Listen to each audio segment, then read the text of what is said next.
ಎಲ್ಲರಿಗೂ ನಮಸ್ಕಾರ ರೀ. ಲಾಸ್ಟ್ ಕ್ಲಾಸ್ ನಾವು ಏನು ಡಿಸ್ಕಸ್ ಮಾಡಿದ್ವಿ ಅಂತಂದ್ರೆ BWSS with knowledge question paper discuss ಮಾಡಿದ್ದು. ಇನ್ನೊಂದು 4 ಕ್ವಶನ್ ಉಳಿದವ್ರಿ. ಅವ್ನು ಏನ್ ಮಾಡೋಣಪ್ಪ ಅಂದ್ರೆ ಇವತ್ತಿನ ಕ್ಲಾಸ್ನ ಡಿಸ್ಕಸ್ ಮಾಡೋಣಂತ ನೋಡ್ರಿ. ಏನ್ ಕ್ವಶನ್ ಕೇಳಿದಾರ ಅಂತಂದ್ರೆ, ಈ ಕೆಳಗಿನ ಹೇಳಿಕೆಗಳನ್ನ ಜೀವ ರಾಸಾಯನಿಕ ಆಮ್ಲಜನಕ ಬೇಡಿಕೆ ಬಯೋಕೆಮಿಕಲ್ ಆಕ್ಸಿಜನ್ ಡಿಮ್ಯಾಂಡ್ ಗೆ ಅನ್ವಯಿಸಿ ಪರಿಗಣಿಸಿ ಮತ್ತು ಸರಿಯಾದ ಹೇಳಿಕೆಗಳನ್ನ ಗುರುತಿಸಿರಿ. ಒಂದನೇ ಆಪ್ಷನ್ ಏನ್ ಕೊಟ್ಟಾರಿ, ಜೈವಿಕ ರಾಸಾಯನಿಕ ಆಮ್ಲಜನಕದ ಬೇಡಿಕೆಯಲ್ಲಿನ ಹೆಚ್ಚಳವು ಅಧಿಕ ಮಾಲಿನ್ಯಕಾರಕಗಳನ್ನು ಪ್ರತಿನಿಧಿಸುತ್ತದೆ. ಇದು ಜಲ ಮಾಲಿನ್ಯದ ಪ್ರಮಾಣವನ್ನು ಪ್ರತಿನಿಧಿಸುತ್ತದೆ. ಅತಿಯಾದ ಶೈವಲಗಳ ಸಮೃದ್ಧತೆ ಇದ್ದಾಗ ಜೀವ ರಾಸಾಯನಿಕ ಆಮ್ಲಜನಕ ಬೇಡಿಕೆ ಅಂದ್ರ ಬಯೋಕೆಮಿಕಲ್ ಆಕ್ಸಿಜನ್ ಡಿಮ್ಯಾಂಡ್ ಮೌಲ್ಯವು ಅತ್ಯಂತ ಕಡಿಮೆಯಾಗಿರುತ್ತದೆ. ಜಲರಾಶಿಗೆ ಬಿಡುಗಡೆ ಮಾಡುವ ಮುನ್ನ ಗ್ರಹ ಮೂಲದ ತ್ಯಾಜ್ಯದ ನೀರನ್ನು ಸಂಸ್ಕರಣೆ ಮಾಡಿದ್ದಲ್ಲಿ ಜೀವ ರಾಸಾಯನಿಕ ಆಮ್ಲಜನಕದ ಬೇಡಿಕೆಯ ಮೌಲ್ಯವು ಹೆಚ್ಚಾಗುತ್ತದೆ. ನೋಡ್ರಿ, ಈ ಕ್ವಶನ್ ನಿಮಗೆ ಗೊತ್ತಾಗಬೇಕಪ್ಪ ಅಂತಂದ್ರ ಬಯೋಕೆಮಿಕಲ್ ಆಕ್ಸಿಜನ್ ಡಿಮ್ಯಾಂಡ್ ಅಂದ್ರ ಏನ, ಈ ಕಾನ್ಸೆಪ್ಟ್ ನಿಮ್ಗೆ ಗೊತ್ತಿರಬೇಕು. ನೋಡ್ರಿ, ಈಗ ರೀಸೆಂಟ್ ಆಗಿ KA ಎಕ್ಸಾಮ್ ನೀವು ಯಾವ್ದೋ ಸೈನ್ಸ್ ಕ್ವಶನ್ ಪೇಪರ್ ಸಾಲ್ವ್ ಮಾಡಕ್ ಹೋಗ್ರಿ, ಎಲ್ಲಾನು ಏನ್ ಮಾಡತ್ತಾರಪ್ಪ ಅಂತಂದ್ರ ಅಪ್ಲೈ ಮೇಲೆ ಕೇಳತ್ತಾರ. ಅಪ್ಲೈಡ್ ಕ್ವಶನ್ ಮೇಲೆ ಕೇಳತ್ತಾರ. ಮೊದಲೇನ್ ಮಾಡ್ತಿರಪ್ಪ ಅಂತಂದ್ರ ಡೈರೆಕ್ಟ್ ಏನ್ ಮಾಡ್ತೀರಿ, ಉದಾಹರಣೆಗೆ ಸಮೀಪ ದೃಷ್ಟಿದೋಷಕ್ಕೆ ಕಾರಣವಾಗುವಂತಹ ಸಮೀಪ ದೃಷ್ಟಿದೋಷ ನಿವಾರಣೆಗೆ ಬಳಸುವಂತಹ ಲೆನ್ಸ್ ಯಾವ್ದಾ, ದೂರ ದೃಷ್ಟಿದೋಷಕ್ಕೆ ಬಳಸುವಂತಹ ಲೆನ್ಸ್ ಯಾವ್ದಾ, ಆಮೇಲೆ ಇದು ಪರಮಾಣು ಸಂಖ್ಯೆ ಎಷ್ಟ, ಅಟಾಮಿಕ್ ನಂಬರ್, ಅಟಾಮಿಕ್ ಮಾಸ, ಹಿಂಗೆಲ್ಲ ಕೇಳ್ತಿರ. ಈಗ ಏನ್ ಮಾಡತಾರಪ್ಪ ಅಂದ್ರ ಅದ್ರ ಮೇಲೆ ಅಪ್ಲೈಡ್ ಕ್ವಶನ್ಗಳು ಏನ್ ಮಾಡತಾರ ಅಂದ್ರೆ ಸಾಲ್ವ್ ಮಾಡತಾರ. ನಿಮಗೆ ಅಪ್ಲೈಡ್ ಕ್ವಶನ್ ಸಾಲ್ವ್ ಮಾಡ್ಬೇಕಂತಂದ್ರೆ ಕಾನ್ಸೆಪ್ಟ್ಗಳು ಕ್ಲಿಯರ್ ಆಗಿ ನೋಡ್ಕೊಂತ ಹೋಗ್ಬೇಕ್ರಿ. ನಾವೀಗ ಬರೀ 3 ಕ್ವಶನ್ ಸಾಲ್ವ್ ಮಾಡುವಲ್ಲೂ ಕರೆ ಕಾನ್ಸೆಪ್ಟ್ಗಳು ಈಗ ಒಂದ್ಸಲ ಓದಿರಪ್ಪ ಅಂತಂದ್ರೆ ನೆಕ್ಸ್ಟ್ ನಿಮಗೆ ಈ ಕಾನ್ಸೆಪ್ಟ್ ಮೇಲೆ ಬೇಕಾದ ಕ್ವಶನ್ ಕೇಳಿರಂತೂ ಸಾಲ್ವ್ ಮಾಡುವಂತ ಕೆಪಾಸಿಟಿ ಇರ್ಬೇಕು. ಹಂಗ ಏನ್ ಮಾಡೋದಂತಂದ್ರೆ ಡೀಪ್ ಆಗಿ ಒಂದೇ ಸಲ ಓದುವರ್ಕರೆ ಡೀಪ್ ಆಗಿ ಓದಕ್ ಟ್ರೈ ಮಾಡ್ರಿ. ಯಾಕಂದ್ರೆ ನಿಮಗೆ ಎಲಿಮಿನೇಟ್ ಮಾಡೋದಂತಂದ್ರೆ ಮೇನ್ ಇಂಪಾರ್ಟೆಂಟ್ ಸೈನ್ಸ್ ಕ್ವಶನ್ ದಾಗ ಎಲಿಮಿನೇಟ್ ಮಾಡ್ತಾರೋ, ಇಲ್ಲ ಅಂತಂದ್ರೆ ಮೆಂಟಲ್ ಎಬಿಲಿಟಿ ಕ್ವಶನ್ ದಾಗ ಎಲಿಮಿನೇಟ್ ಮಾಡ್ತಾರ. ಉಳಿಕಿದ ಕ್ವಶನ್ ದಾಗ ನೀವ್ ಏನ್ ಮಾಡ್ಬೋದು ಅಂದ್ರೆ ನೆನಪಿಟ್ಕೊಂಡು ಟ್ರೈ ಮಾಡ್ಬೋದು. ಆದ್ರೆ ಈ ಸೈನ್ಸ್ ಕ್ವಶನ್ ದಾಗ ಅಪ್ಲೈಡ್ ನಿಮ್ಗೆ ಕಾನ್ಸೆಪ್ಟ್ ಗೊತ್ತಿತ್ತಪ್ಪ ಅಂತಂದ್ರೆ ಅಪ್ಲೈಡ್ ಕ್ವಶನ್ಗಳನ್ನ ಸಾಲ್ವ್ ಮಾಡ್ಬೋದು. ನೋಡ್ರಿ, ಮೊದಲು ಏನ್ ಮಾಡೋಣ, ಬಯೋಕೆಮಿಕಲ್ ಆಕ್ಸಿಜನ್ ಡಿಮ್ಯಾಂಡ್ ಅಂದ್ರೆ ಏನಂತ ಹೇಳಿ ತಿಳ್ಕೊಂಬರೋಣ. ನೋಡ್ರಿ, ಈಗ ನೀವು ಊಟ ಮಾಡ್ತಿರ್ತೀರಿ. ಊಟ ಮಾಡಿದ್ಮೇಲೆ ನಿಮಗ ಡೈಜೆಷನ್ ಆಗ್ಬೇಕ್ರಿ. ಊಟ ಮಾಡಿದ್ಮೇಲೆ ನಿಮಗ ಡೈಜೆಷನ್ ಆಗ್ಬೇಕು. ಡೈಜೆಷನ್ ಆಗ್ಬೇಕಂತಂದ್ರೆ ಏನ್ ಬೇಕು, ಆಕ್ಸಿಜನ್ ಬೇಕ. ಆಕ್ಸಿಜನ್ ಬೇಕನ್ನೋದ ಏನಪ್ಪಾ ಅಂತಂದ್ರ ಆಕ್ಸಿಜನ್ ಡಿಮ್ಯಾಂಡ್ ಅಂದಂಗ. ಈಗ ನಿಮಗ ಆಹಾರವನ್ನ ಪಚನ ಮಾಡ್ಬೇಕಂತ ಹೇಳಿ ಆಕ್ಸಿಜನ್ ಎಷ್ಟು ಬೇಕಂತಲ್ರಿ, ಅದಕ್ಕೆ ಏನಂತ ಕರೀತಾರು, ಬಯೋಕೆಮಿಕಲ್ ಆಕ್ಸಿಜನ್ ಡಿಮ್ಯಾಂಡ್ ಅಂತ ಕರೀತಾರ. ಅದೇ ರೀತಿ ನೀವು ನೀರೊಳಗ ನಮಗೆ ಎಷ್ಟು ಆಕ್ಸಿಜನ್ ಬೇಕನ್ನೋದು ಏನಂತಾರು, ಬಯೋಕೆಮಿಕಲ್ ಆಕ್ಸಿಜನ್ ಡಿಮ್ಯಾಂಡ್ ಅಂತ ಕರೀತಾರ. ಅದೇ ಆ ಕಾನ್ಸೆಪ್ಟ್ ಏನ್ ಮಾಡ್ತಾರಪ್ಪ ಅಂತಂದ್ರ ನೀರೊಳಗೆ ತಗೊಂಡ್ಬರ್ತಾರೆ.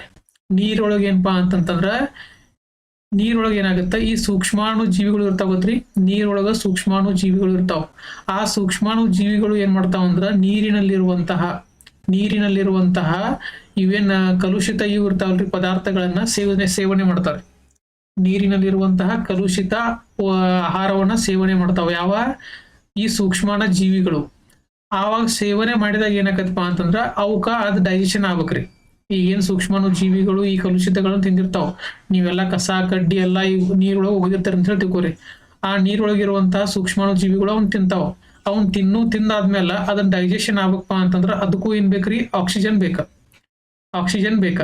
ಆ ಆಕ್ಸಿಜನ್ ಅನ್ನ ಅವ ಎಲ್ಲಿಂದ ತಗೋತಾವಪ್ಪ ಅಂತಂದ್ರ ಈ ನೀರೊಳಗಿರುವಂತಹ ಕರಗಿದ ಆಮ್ಲಜನಕವನ್ನ ತಗೋತಾವ. ನೀರಿನಲ್ಲಿರುವಂತಹ ಕರಗಿದ ಆಮ್ಲಜನಕವನ್ನ ತಗೋತಾವ. ಅವಾಗ ಈ ಆಮ್ಲಜನಕವನ್ನ ಅವು ತಗೊಂಡು ಯಾವ ಸೂಕ್ಷ್ಮಾಣು ಜೀವಿಗಳು ತಗೊಂಡು, ಆಮೇಲೆ ಸೂಕ್ಷ್ಮಾಣು ಜೀವಿಗಳು ತಗೊಂಡಾದ್ಮೇಲೆ ನಾರ್ಮಲ್ ನೀರಿಗಿಂತ ಇಲ್ಲಿ ಆಕ್ಸಿಜನ್ ಏನಾತ್ರಿ ಕಡಿಮೆ ಆತ್ಲರಿ, ಆಕ್ಸಿಜನ್ ಪ್ರಮಾಣ ಏನಾಯ್ತು ಕಡಿಮೆ ಆತ. ಅವಾಗ ಏನಪ್ಪಾ ಅಂದ್ರ ಈ ಮೀನುಗಳಿಗಾಗಿರ್ಬೋದು ಅಥವಾ ಇತರ ಜಲಚರ ಪ್ರಾಣಿಗಳಿಗೆ ಉಸಿರಾಡಲು ಸಿಗಬೇಕಾದಂತಹ ಆಮ್ಲಜನಕದ ಕೊರತೆ ಉಂಟಾಕತಿ. ಅವಾಗ ಏನಕ್ಕಪ್ಪ ಅಂತಂದ್ರೆ ಈ ಜಲಚರ ಪ್ರಾಣಿಗಳು ಸಾಯ್ತಾವ್ರಿ. ಇದ ಏನಪ್ಪಾ ಅಂತಂದ್ರ ಬಯೋಕೆಮಿಕಲ್ ಆಕ್ಸಿಜನ್ ಡಿಮ್ಯಾಂಡ್ ಅಂತ ಕರೀತಾರೆ. ಬಯೋಕೆಮಿಕಲ್ ಆಕ್ಸಿಜನ್ ಡಿಮ್ಯಾಂಡ್ ಯಾವಾಗ ಜಾಸ್ತಿ ಆಕತ್ತ ಅಂತಂದ್ರ ಯಾವಾಗ ಕಸ ಕಡ್ಡಿ ಜಾಸ್ತಿ ಆಕೈತು, ಯಾವಾಗ ಮಾಲಿನ್ಯಕಾರಕಗಳು ಜಾಸ್ತಿ ಆಗಾಕತ್ತಪ್ಪ ಅಂತಂದ್ರ ಅವಾಗ ಬಯೋಕೆಮಿಕಲ್ ಡಿಮ್ಯಾಂಡ್ ಏನಾಗತ್ರಿ ಜಾಸ್ತಿ ಆಗುತ್ತೆ. ಎದಕ್ ಡಿಮ್ಯಾಂಡ್ ಜಾಸ್ತಿ ಆಗುತ್ತ, ಆ ಸೂಕ್ಷ್ಮಾಣು ಜೀವಿಗಳಿಗೆ ಅವ್ ಏನ್ ತಿಂದಿರ್ತಾವಲ್ಲ ಅವನ್ ಕರಗಿಸ್ಕೋಬೇಕಂತಂದ್ರ ಆಮ್ಲಜನಕ ಬೇಕ. ಆ ಆಮ್ಲಜನಕದ ಡಿಮ್ಯಾಂಡ್ ಏನಾಗತ್ತ ಜಾಸ್ತಿ ಆಗತ್ತ. ಆಮ್ಲಜನಕದ ಡಿಮ್ಯಾಂಡ್ ಯಾವಾಗ ಜಾಸ್ತಿ ಆಗತ್ತಲ್ಲ, ನೀರಿನೊಳಗ ಆಮ್ಲಜನಕದ ಪ್ರಮಾಣ ಕಡಿಮೆ ಆಗುತ್ತಾ ಹೋಗುತ್ತದೆ. ನೆನ್ಪಿಟ್ಕೋರಿ. ನೀರಿನಲ್ಲಿ ಆಮ್ಲಜನಕದ ಪ್ರಮಾಣ ಕಡಿಮೆ ಆಗುತ್ತಾ ಹೋಗುತ್ತದೆ. ಅವಾಗ ಏನಾಗುತ್ತಾ ಈ ಜಲಚರ ಪ್ರಾಣಿಗಳು ಸಾಯ್ತಾವ. ಅರ್ಥ ಆತ್ರಿ? ಇಲ್ಲಿ ಕೊಟ್ಟಾರ ನೋಡ್ರಿ, ಲೋ ಆರ್ಗ್ಯಾನಿಕ್ ವೇಸ್ಟ್ ಅಂತಂದ್ರ ಲೋ ಬಯೋಕೆಮಿಕಲ್ ಆಕ್ಸಿಜನ್ ಡಿಮ್ಯಾಂಡ್. ಹೆಂಗಪ್ಪ ಅಂತಂತಂದ್ರ ಅಕಸ್ಮಾತ್ ಈ ಆರ್ಗ್ಯಾನಿಕ್ ವೇಸ್ಟ್ ಅಥವಾ ಕಸ ಕಡ್ಡಿ ಇರ್ಲಿಕ್ ಅಂತಂದ್ರ ಆ ಸೂಕ್ಷ್ಮಾಣು ಜೀವಿಗಳು ಕಸ ಕಡ್ಡಿ ತಿನ್ನಂಗಿಲ್ರಿ. ನಾರ್ಮಲ್ ಆಗಿ ಏನ್ ಮಾಡ್ತಾವ, ಉಸಿರಾಡ್ಕೊಂತ ಆರಾಮ್ ಇರ್ತಾವ, ಒಂದ್ ಸ್ವಲ್ಪ ಆಹಾರವನ್ನ ತಿನ್ಕೊಂತ ಆರಾಮ್ ಇರ್ತಾವ. ಅವಾಗ ಏನ್ ಮಾಡ್ತಾವ, ಒಂದ್ ಸ್ವಲ್ಪ ಏನ್ ಮಾಡ್ತಾವ, ಆಕ್ಸಿಜನ್ ನ ಬಳಸ್ಕೊಂಡು ತಮ್ಮ ಹೆಂಗ್ ದೈನಂದಿನ ಕೆಲಸಗಳನ್ನ ಮಾಡ್ಕೊಂತ ಇರ್ತಾವ. ಅವಾಗ ಇಲ್ಲಿರುವಂತ ಆಕ್ಸಿಜನ್ ಕಡಿಮೆ ಆಗಲ್ಲ, ಹೆಚ್ಚು ಕಡಿಮೆ ಆಗಂಗಿಲ್ಲ. ಅವಾಗ ಈ ಜಲಚರ ಪ್ರಾಣಿಗಳಿಗೆ ಯಾವುದೇ ರೀತಿಯಾದಂತ ಪ್ರಾಬ್ಲಮ್ ಆಗಲ್ಲ. ಯಾವಾಗ ನೀವು ಕಸ ಕಡ್ಡಿ ಅಥವಾ ಆರ್ಗ್ಯಾನಿಕ್ ವೇಸ್ಟ್ ಜಾಸ್ತಿ ಬರ್ತತಿ, ಅವುಗಳನ್ನ ನಾವು ತಿನ್ನಕ್ ಸ್ಟಾರ್ಟ್ ಮಾಡ್ತಾವ. ಸೂಕ್ಷ್ಮಾಣು ಜೀವಿಗಳು ತಿನ್ನಕ್ ಸ್ಟಾರ್ಟ್ ಮಾಡಿದಪ್ಪ ಅಂತಂದ್ರ ಅದನ್ನ ಕರಗಿಸ್ಕೋಬೇಕು ಅನ್ನೋದಕ್ಕ ಆಕ್ಸಿಜನ್ ಬೇಕ್ರಿ.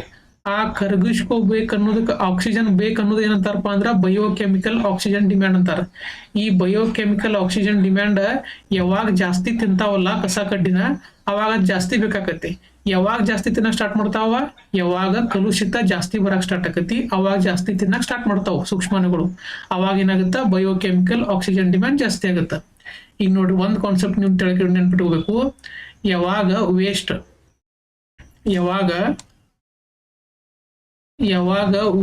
ಜಾಸ್ತಿ ಆತಂತಂದ್ರ ಬಯೋಕೆಮಿಕಲ್ ಆಕ್ಸಿಜನ್ ಡಿಮ್ಯಾಂಡ್, BOD ಅಂತಂದ್ರೆ ಏನ್ರಿ, ಬಯೋಕೆಮಿಕಲ್ ಆಕ್ಸಿಜನ್ ಡಿಮ್ಯಾಂಡ್ ಜಾಸ್ತಿ ಆಗುತ್ತೆ. ಯಾಕೆ ಜಾಸ್ತಿ ಆಗುತ್ತ, ಆ ಸೂಕ್ಷ್ಮಾಣು ಜೀವಿಗಳು ಆ ವೇಸ್ಟ್ ಅನ್ನ ತಿಂತಾವ್ರಿ. ಸೂಕ್ಷ್ಮಾಣು ಜೀವಿಗಳು ಆ ವೇಸ್ಟ್ ಅನ್ನ ತಿಂತಾವ. ಆ ವೇಸ್ಟ್ ಅನ್ನ ತಿಂದ ಮೇಲೆ ಅವಕ್ಕೆ ಜೀರ್ಣ ಮಾಡ್ಬೇಕಲ್ಲ. ತಿಂದದನ್ನ ಜೀರ್ಣ ಮಾಡ್ಬೇಕಂದ್ರೆ ಏನ್ ಬೇಕು, ಆಮ್ಲಜನಕ ಬೇಕು. ಆ ಆಮ್ಲಜನಕವನ್ನ ಎಲ್ಲಿಂದ ಪಡೆದುಕೋತಾವ, ನೀರಿನಲ್ಲಿ ಕರಗಿರುವಂತಹ ಆಮ್ಲಜನಕವನ್ನ ಬಳಕೆ ಮಾಡ್ಕೋತಾವ. ಇದರಿಂದ ಏನಾಕವು, ಜಲಚರ ಪ್ರಾಣಿಗಳಿಗೆ ಸರಿಯಾದ ಆಮ್ಲಜನಕ ಉಸಿರಾಡಲು ಸಿಗುವುದಿಲ್ಲ. ಅವಾಗ ಏನಾಕವ್ರಿ, ಜಲಚರ ಪ್ರಾಣಿಗಳು ಸಾಯಿಸ್ತಾವು. ಅರ್ಥ ಆತ್ರಿ? ಅದಕ್ಕ ನೋಡ್ರಿ, ಪೊಲ್ಯೂಷನ್ ಜಾಸ್ತಿ ಆತು, ಬಯೋಲಾಜಿಕಲ್ ಆಕ್ಸಿಜನ್ ಡಿಮ್ಯಾಂಡ್ ಜಾಸ್ತಿ ಆಗತ್ತೆ.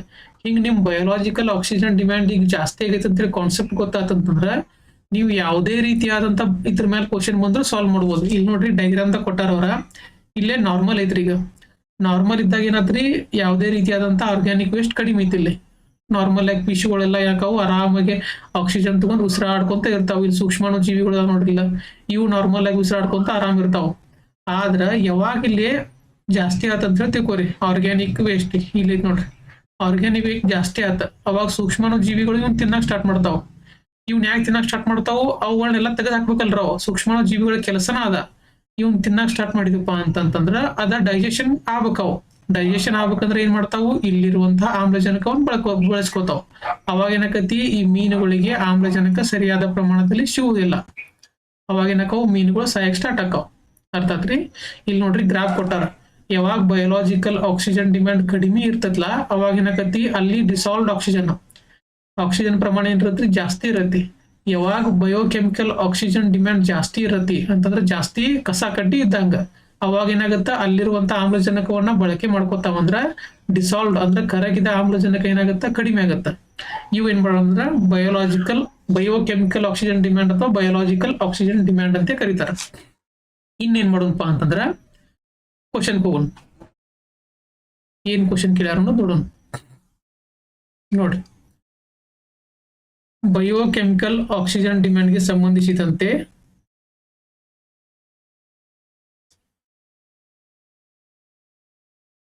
ಹೇಳಿಕೆಗಳನ್ನ ಪರಿಗಣಿಸಿ ಅಂತ ಕೇಳಿದಾರೆ. ಒಂದೇ ಏನ್ ಹೇಳಿಕೆಯಪ್ಪ, ಜೈವಿಕ ರಾಸಾಯನಿಕ ಆಮ್ಲಜನಕದ ಬೇಡಿಕೆಯಲ್ಲಿ.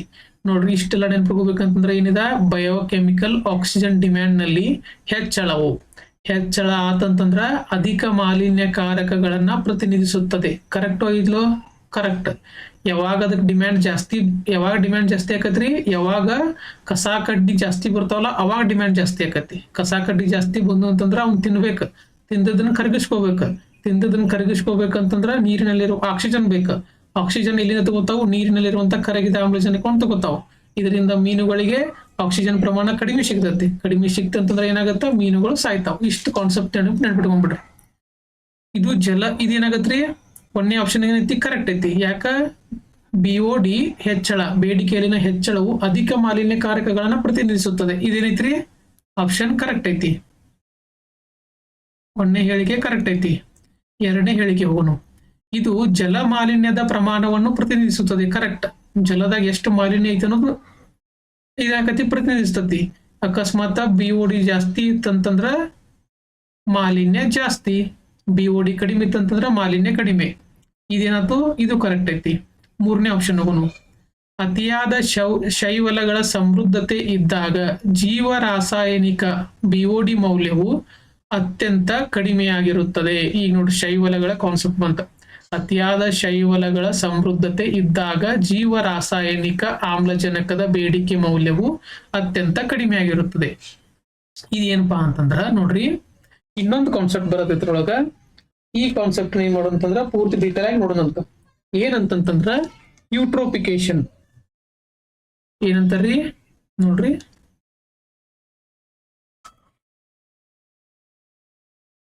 ಇಲ್ಲಿ ನೋಡ್ರಿ ಯೂಟ್ರೋಪಿಕೇಶನ್. ಎಲ್ಲ ಡೀಪ್ ಕ್ವಶನ್ ಕೇಳ್ತಾರೆ. ಈಗ ಸೈನ್ಸ್ ನೀವು ಅಬ್ಸರ್ವ್ ಮಾಡ್ಕೊಂತ ಹೋಗ್ರಿ, ಎಲ್ಲ ಡೀಪ್ ನಾಲೆಜ್ ಜೊತೆ ಕೇಳ್ತಾರೆ. ನೋಡ್ರಿ ಯೂಟ್ರೋಪಿಕೇಶನ್ ಅಂತಂದ್ರೆ ಏನಪ್ಪಾ ಅಂದ್ರ, ಈಗ ಗದ್ದೆ ಹೊಲ ಗದ್ದೆಗಳಿರ್ತಾವಲ್ರಿ, ಅಲ್ಲಿರುವಂತಹ ನೀರು, ಹೊಲ ಗದ್ದೆದಾಗ ಏನ್ ಮಾಡಿರ್ತಾವ ನಾವು ಗೊಬ್ಬರಗಳನ್ನ ಯೂಸ್ ಮಾಡಿರ್ತಾವ. ಆ ಗೊಬ್ಬರ ಯುಕ್ತ ಈಗ ಮಳೆಯದು ಬಂತಪ್ಪ ಅಂತಂದ್ರ ಅಲ್ಲಿರುವಂತಹ ನೀರು ಏನಾಕತ್ರಿ, ಆ ಪೋಷಕಾಂಶಗಳನ್ನ ತಗೊಂಡ್ ಬರ್ತತಿ.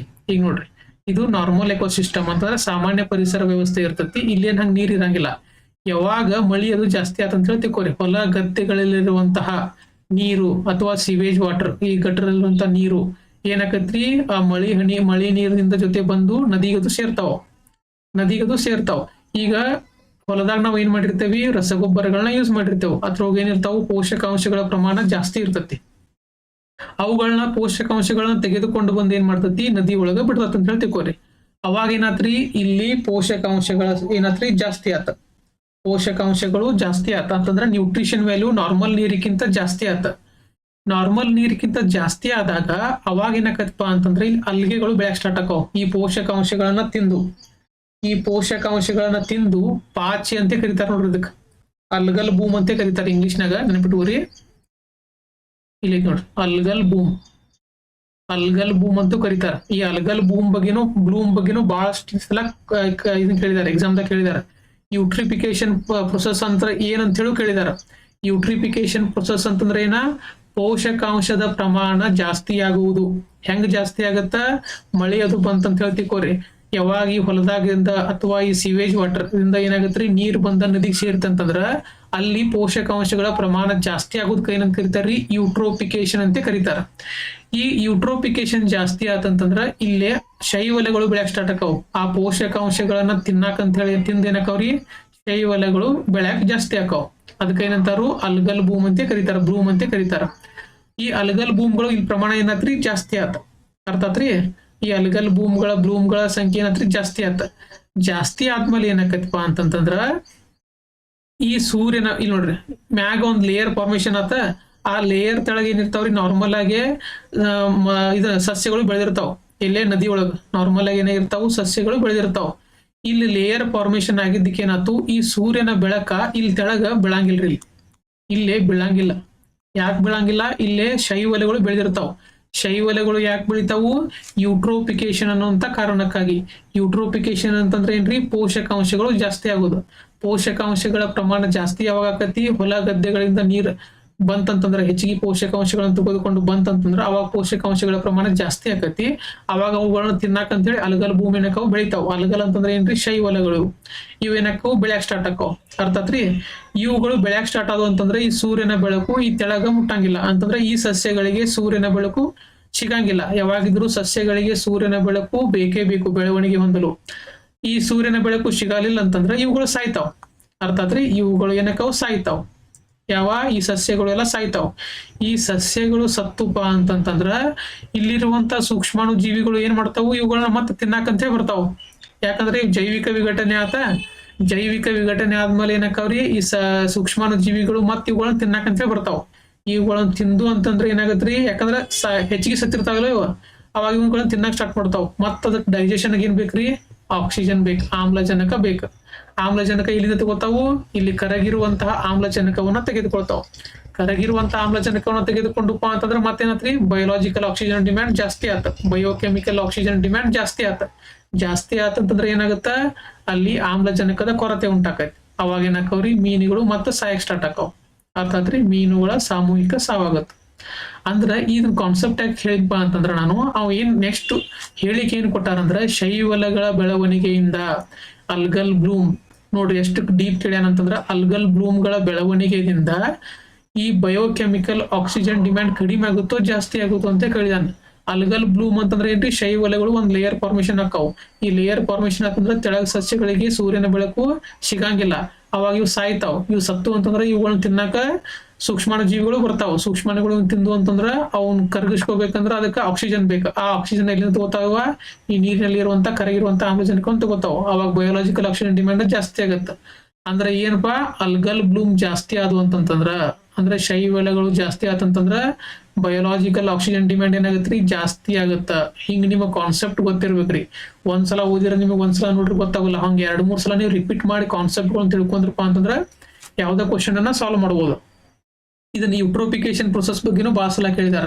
ಯೂಟ್ರೋಪಿಕೇಶನ್ ಪ್ರೊಸೆಸ್ ಅಂದ್ರೆ ಏನ್ರಿ? ಪೋಷಕಾಂಶಗಳು ಜಾಸ್ತಿ ಆಗುವುದು. ಪೋಷಕಾಂಶಗಳ ಪ್ರಮಾಣ ಜಾಸ್ತಿಯಾಗಿ ಅಲ್ಗಲ್ ಭೂಮಿಗಳು ಬೆಳೆಯುವುದು.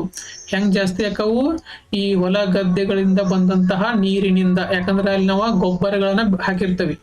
ಸಸ್ಯಗಳು ಬೆಳವಣಿಗೆ ಹೊಂದ್ಲ ಅಂತೇಳಿ ಗೊಬ್ಬರಗಳನ್ನ ಹಾಕಿರ್ತೇವೆ. ಆ ನ್ಯೂಟ್ರಿಷನ್ ಎಲ್ಲಾ ಬಂದಿಲ್ಲಿ ಸೇರ್ಪಡೆ ಆಕಾವ್. ಅರ್ಥಾತ್ರಿ? ಈಗ ನೋಡ್ರಿ ಕ್ವಶನ್ ಏನ್ ಕೇಳಿದಾರಪ್ಪ ಅಂತಂದ್ರ ನೆಕ್ಸ್ಟ್ ಹೇಳಿಕೆ. ಈ ಎರಡು ಹೇಳಿಕೆ ಒಂದೇ ಕಾನ್ಸೆಪ್ಟ್ ಮೇಲೆ ಆತ. ನೆಕ್ಸ್ಟ್ ಹೇಳಿಕೆ ನೋಡ್ರಿ, ಅತಿಯಾದ ಶೈವಲಗಳ ಅಂದ್ರ ಅಲ್ಗಲ್ ಬ್ಲೂಮ್ ಇದ್ದಂಗಿದು. ಅಲ್ಗಲ್ ಬ್ಲೂಮ್ ಇದ್ದಾಗ ಜೀವ ರಾಸಾಯನಿಕ ಆಮ್ಲಜನಕ ಮೌಲ್ಯವು ಬಿಒಡಿ ಮೌಲ್ಯವು ಕಡಿಮೆ ಆಗುತ್ತೇನ್ರಿ? ಆಗಲ್ಲ. ಲೇಯರ್ ಮೇಲೆ ಏನಾಗುತ್ತ? ಒಂದು ಅಲ್ಗಲ್ ಬೂಮ್ ಫಾರ್ಮೇಶನ್ ಆಗುತ್ತ. ತೆಳಗಿರುವಂತಹ ಸಸ್ಯಗಳಿಗೆ ಏನಾಗಲ್ರಿ ಆಮ್ಲಜನಕ ದೊರೆಯಂಗಿಲ್ಲ. ಇವು ಸಾಯ್ತಾವ್. ಇವುಗಳನ್ನ ತಿನ್ನಾಕ ಸೂಕ್ಷ್ಮ ಜೀವಿಗಳು ಬರ್ತಾವು.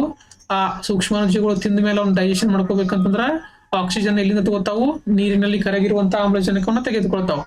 ಅವಾಗ ಏನಾಗುತ್ತ? ಆಕ್ಸಿಜನ್ ಕಡಿಮೆ ಆಗುತ್ತ. ಆಮೇಲೆ ನೀರಿನಲ್ಲಿರುವಂತ ಆಕ್ಸಿಜನ್ ಕಡಿಮೆ ಆಗೋದು ಬೇರೆ, ಬಯೋಲಾಜಿಕಲ್ ಆಕ್ಸಿಜನ್ ಡಿಮ್ಯಾಂಡ್ ಬೇರೆ. ಬಯೋಲಾಜಿಕಲ್ ಆಕ್ಸಿಜನ್ ಡಿಮ್ಯಾಂಡ್ ಅಂದ್ರೆ ಏನ್ರಿ?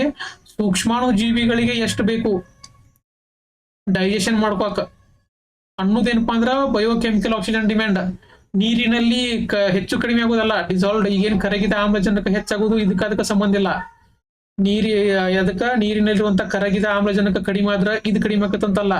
ಬಯೋಕೆಮಿಕಲ್ ಡಿಮ್ಯಾಂಡ್ ಅಂತ ಏನ್ರಿ? ಬಯೋಕೆಮಿಕಲ್ ಡಿಮ್ಯಾಂಡ್ ಆಕ್ಸಿಜನ್ ಡಿಮ್ಯಾಂಡ್ ಅಂತಂದ್ರ ಸೂಕ್ಷ್ಮಾಣು ಜೀವಿಗಳಿಗೆ ಎಷ್ಟು ಆಮ್ಲಜನಕ ಬೇಕು. ಸೂಕ್ಷ್ಮಾಣು ಜೀವಿಗಳಿಗೆ ಹೆಚ್ಚಿಗೆ ಆಮ್ಲಜನಕ ಬೇಕಂತಂದ್ರ ಬಿಒಡಿ ಹೆಚ್ಚಿಗೆ ಅಂದಂಗ. ಸೂಕ್ಷ್ಮಾಣು ಜೀವಿಗಳಿಗೆ ಕಡಿಮೆ ಆಕ್ಸಿಜನ್ ಬೇಕಂತಂದ್ರ ಕಡಿಮೆ ಬಿಒಡಿ ಅಂದಂಗ. ಯಾವಾಗ ಸೂಕ್ಷ್ಮಾಣು ಜೀವಿಗಳಿಗೆ ಹೆಚ್ಚಿಗೆ ಬಿಒಡಿ ಬೇಕಾಕತಿ? ಯಾವಾಗ ಅಲ್ಲಿ ಶೈವಲಗಳಾಗಿರ್ಬೋದು ಅಥವಾ ಕಸ ಕಡ್ಡಿ ಅಥವಾ ಜಾಸ್ತಿ ಬೆಳಿದಾಕತಿ, ಮಾಲಿನ್ಯಕಾರಕಗಳು ಜಾಸ್ತಿ ಇದ್ದಾಗ. ಅರ್ಥಾತ್ರಿ? ಅದಕ್ಕೆ ಈ ಡಿಸಾಲ್ವ್ಡ್ ಆಕ್ಸಿಜನ್ ಕರಗಿದ ಆಮ್ಲಜನಕ ಇದಕ್ಕ ಏನಿರತ್ತಪ್ಪ ಅಂದ್ರೆ ಅಪೋಸಿಟ್ ಇರತ್ತೆ. ಬಿಒಡಿ ಹೆಚ್ಚಾತಂತಂದ್ರ ಈ ನೀರಿನಲ್ಲಿರುವಂತ ಕರಗಿದ ಆಮ್ಲಜನಕ ಪ್ರಮಾಣ ಏನಾಗತ್ರಿ? ಕಡಿಮೆ ಆಗುತ್ತೆ. ಇದರಿಂದ ಮೀನುಗಳಿಗೆ ಆ ಆಮ್ಲಜನಕ ಸಿಗಂಗಿಲ್ಲ ಉಸಿರಾಡಕ್, ಅವಾಗ ಸಾಯ್ತಾವ್. ನೋಡ್ರಿ ಇದಕ್ಕ ವಿರುದ್ಧ. ಆದ್ರ ಸೂಕ್ಷ್ಮಾಣು ಜೀವಿಗಳಿಗೆ ಎಷ್ಟು ಬೇಕನ್ನೋದು ಏನಪ್ಪಾ ಅಂದ್ರ ಬಿಒಡಿ. ತಮ್ಮ ಸೂಕ್ಷ್ಮಾಣು ಜೀವಿಗಳು ತಮ್ಮ ಆಹಾರವನ್ನ ಕರಗಿಸಿಕೊಳ್ಳಲು ಎಷ್ಟು ಆಕ್ಸಿಜನ್ ಬೇಕು, ಪ್ರಮಾಣ ಎಷ್ಟು ಬೇಕು ಅನ್ನೋದಕ್ಕೆ ಏನಂತಾರು? Biochemical oxygen demand. ಇಲ್ಲಿ ಕೆಮಿಕಲ್ ಅಂತ ಬಂತಿಲ್ಲರಿ, ಸೊ ರಾಸಾಯನಿಕವಾಗಿ ಅಂತ ತಿಳ್ಕೊಂಡ್ಬಿಡ್ರಿ. ನೋಡ್ರಿ, ಜಲರಾಶಿಗೆ ಬಿಡುಗಡೆ ಮಾಡುವ ಮುನ್ನ ಗ್ರಹ ಮೂಲದ ಅಂತಂದ್ರ ಮನಿಯಿಂದ ತ್ಯಾಜ್ಯವನ್ನು ಬಿಡ್ತಾವಲ್ರಿ ನೀರನ್ನು, ಮೂಲದ ತ್ಯಾಜ್ಯದ ನೀರನ್ನು ಅಂದ್ರ ಮನಿಯಿಂದ ನಾವ್ ಈಗೇನ ಸ್ನಾನ ಅದು ಮಾಡಿ ಅದು ನೀರದು ಹಿಂಗ ಇದಕ್ಕದು ಬಿಡ್ತಾವಲ್ಲ, ಅದನ್ನ ಸಂಸ್ಕರಣೆ ಮಾಡಿದ್ದಲ್ಲಿ ಅದನ್ನ ಏನ್ ಮಾಡಿರಪ್ಪ ಅಂದ್ರ ಫಿಲ್ಟ್ರೇಷನ್ ಮಾಡ್ರಿ ಅಂತ ಹೇಳಿ ತಿಳ್ಕೋರಿ. ಅವಾಗ ಏನಾಕತಿ? ಜೀವ ರಾಸಾಯನಿಕ ಆಮ್ಲಜನಕದ ಬೇಡಿಕೆ ಹೆಚ್ಚಾಕತ್ತೇನ್ರಿ? ಇಲ್ಲ. ಯಾಕಂದ್ರ ನೀವೆಲ್ಲಾ ಹೊಲಸನ್ ತೆಗಿಸ್ಬಿಟ್ಟಿರ್ತೀರಿ. ಹೊಲಸನ್ ತೆಗಿಸಿರ್ಪ ಅಂತಂತಂದ್ರ ಫಿಲ್ಟ್ರೇಷನ್ ಮಾಡ್ರಿ ಅಂತಂತಂದ್ರ ಅದಕ್ಕೆ ಮಾಲಿನ್ಯಕಾರಕಗಳು ಇರಂಗಿಲ್ಲ. ಮಾಲಿನ್ಯಕಾರಕಗಳು ಇರ್ಲಿಲ್ಲ ಅಂತಂದ್ರೆ ಸೂಕ್ಷ್ಮಾಣು ಜೀವಿಗಳು ಅವ್ನು ತಿನ್ನಂಗಿಲ್ಲ. ಅಲ್ಲಿ ತಿನ್ನಾಕ ಅವಕ್ಕೆ ಅವೈಲೇಬಲ್ ಇರಂಗಿಲ್ಲ. ಅವಾಗ ಅದಕ್ಕೆ ಆಕ್ಸಿಜನ್ ಡಿಮ್ಯಾಂಡ್ ಕಡಿಮೆ ಆಗುತ್ತೆ. ಬಯೋಕೆಮಿಕಲ್ ಆಕ್ಸಿಜನ್ ಡಿಮ್ಯಾಂಡ್ ಇದು ಏನಾಗುತ್ತೆ? ತಪ್ಪಾಗುತ್ತೆ. ಇದು ತಪ್ಪು, ಇದು ತಪ್ಪು. ಸೊ ಹೇಳಿಕೆ ಎ ಮತ್ತು ಬಿ ಮಾತ್ರ ಸರಿ. ನೋಡ್ರಿ ಎಷ್ಟು ಡೀಪ್ ಕಾನ್ಸೆಪ್ಟ್ ಮೇಲೆ ಕ್ವಶನ್ ಕೇಳಿದಾನ ಅಂತ ಹೇಳಿ. ನಿಮ್ಗೆ ಈಗ BC ಅದು ಕ್ವಶನ್ ಏನ್ ಕೆತ್ತನಪ್ಪ ಅಂದ್ರ ಅವ ಬಯೋಕೆಮಿಕಲ್ ಆಕ್ಸಿಜನ್ ಡಿಮ್ಯಾಂಡ್ ಎಂದರೇನು ಅಂತ ಹೇಳಿ ಕೇಳಬಹುದು. ಬಯೋಕೆಮಿಕಲ್ ಆಕ್ಸಿಜನ್ ಡಿಮ್ಯಾಂಡ್ ಅಂದ್ರೆ ಸೂಕ್ಷ್ಮಾಣು ಜೀವಿಗಳಿಗೆ ತಮ್ಮ ಆಹಾರವನ್ನ ಕರಗಿಸಿಕೊಳ್ಳಲು ಬೇಕಾಗುವಂತ ಆಕ್ಸಿಜನ್ ನ ಪ್ರಮಾಣ. ಅದಕ್ಕೂ ಆಮೇಲೆ ಈ ನೀರಿನಲ್ಲಿ ಕರಗಿರುವಂತ ಆಮ್ಲಜನಕಕ್ಕೂ ಸಂಬಂಧ ಇಲ್ಲ. ಅದ್ ಹೆಚ್ಚಿಗೆ ಆತಂದ್ರ ನೀರಿನಲ್ಲಿ ಕರಗಿರುವಂತ ಆಮ್ಲಜನಕ ಕಡಿಮೆ ಆಕತಿ. ಅವ್ ಏನ್ ಮಾಡ್ಬೋದಪ್ಪ ಅಂತಂದ್ರ ಬಿಒಡಿ ಹೆಚ್ಚಾತಂತಂದ್ರ ಪ್ರಾಣಿಗಳು, ಜಲಚರ ಪ್ರಾಣಿಗಳು ಸಾಯ್ತಾವೋ, ಜಲಚರ ಪ್ರಾಣಿಗಳು ಹೆಚ್ಚಿಗೆ ಆಕ್ಕವೋ ಅನ್ನೋ ಹಿಂಗ್ ಏನ್ ಮಾಡ್ಬೋದು ಅಂದ್ರೆ ಕಾನ್ಸೆಪ್ಟ್ ನ ಕೊಡ್ಬೋದು. ಇದೇ ಕಾನ್ಸೆಪ್ಟ್ ಮೇಲೆ ಬೇಕಾದಂತ ಕ್ವಶನ್ ಗಳನ್ನ ರೈಸ್ ಮಾಡ್ಬೋದು. ಆಮೇಲೆ ಯೂಟ್ರಿಫಿಕೇಶನ್ ಅಂದ್ರೆ ಏನ? ಅಲ್ಗಲ್ ಬ್ಲೂಮ್ ಅಂದ್ರೆ ಏನ ಹಿಂಗ್ ಬರೀ ಸಿಂಗಲ್ ಸ್ಟೇಟ್ಮೆಂಟ್ ಕೊಡ್ಬೋದು. ನೀವು ಈ ಹೋಲ್ ಕಾನ್ಸೆಪ್ಟ್ ತಿಳ್ಕೊಂಡ್ರ ಅಂತಂದ್ರೆ ಬರೀ ಯೂಟ್ರಿಫಿಕೇಶನ್ ಅಂದ್ರೆ ಏನ ಪೋಷಕಾಂಶಗಳ ಪ್ರಮಾಣ ಜಾಸ್ತಿ ಆಗುವುದು. ಅಲ್ಗಲ್ ಬ್ಲೂಮ್ ಅಂದ್ರೆ ಏನ ಶೈವಾಳದ ಸಂಖ್ಯೆ ಜಾಸ್ತಿ ಆಗುದು. ಯಾವಾಗ ಯೂಟ್ರಿಫಿಕೇಶನ್ ಜಾಸ್ತಿ ಆತಂದ್ರ ಅಲ್ಗಲ್ ಬ್ಲೂಮ್ ಏನಾಗತ್ತೆ ಜಾಸ್ತಿ ಆಗುತ್ತೆ. ಹಿಂಗ್ ನೀನ್ ಮಾಡ್ಕೋಬೇಕಂದ್ರೆ ನೀವು ಮಣ್ಣನ್ನ ಎಷ್ಟು ಮಾಡ್ತಿರಲ್ಲ ಅಷ್ಟು ನೀವು ಕ್ವಶನ್ ಸೈನ್ಸ್ ಕ್ವಶನ್ ಸಾಲ್ವ್ ಮಾಡ್ಬೋದು. ನೋಡ್ರಿ ನೆಕ್ಸ್ಟ್ ಕ್ವಶನ್ ಏನಪ್ಪಾ ಅಂತಂದ್ರ ಅದನ್ನ ಒಂದ್ಸಲ ಇಂಗ್ಲಿಷ್ನ ಕ್ವಶನ್ ನೋಡ್ರಿ. ಇಂಗ್ಲಿಷ್ನ ಕ್ವಶನ್ ಹಾಕಿಲ್ಲ ಆಮೇಲೆ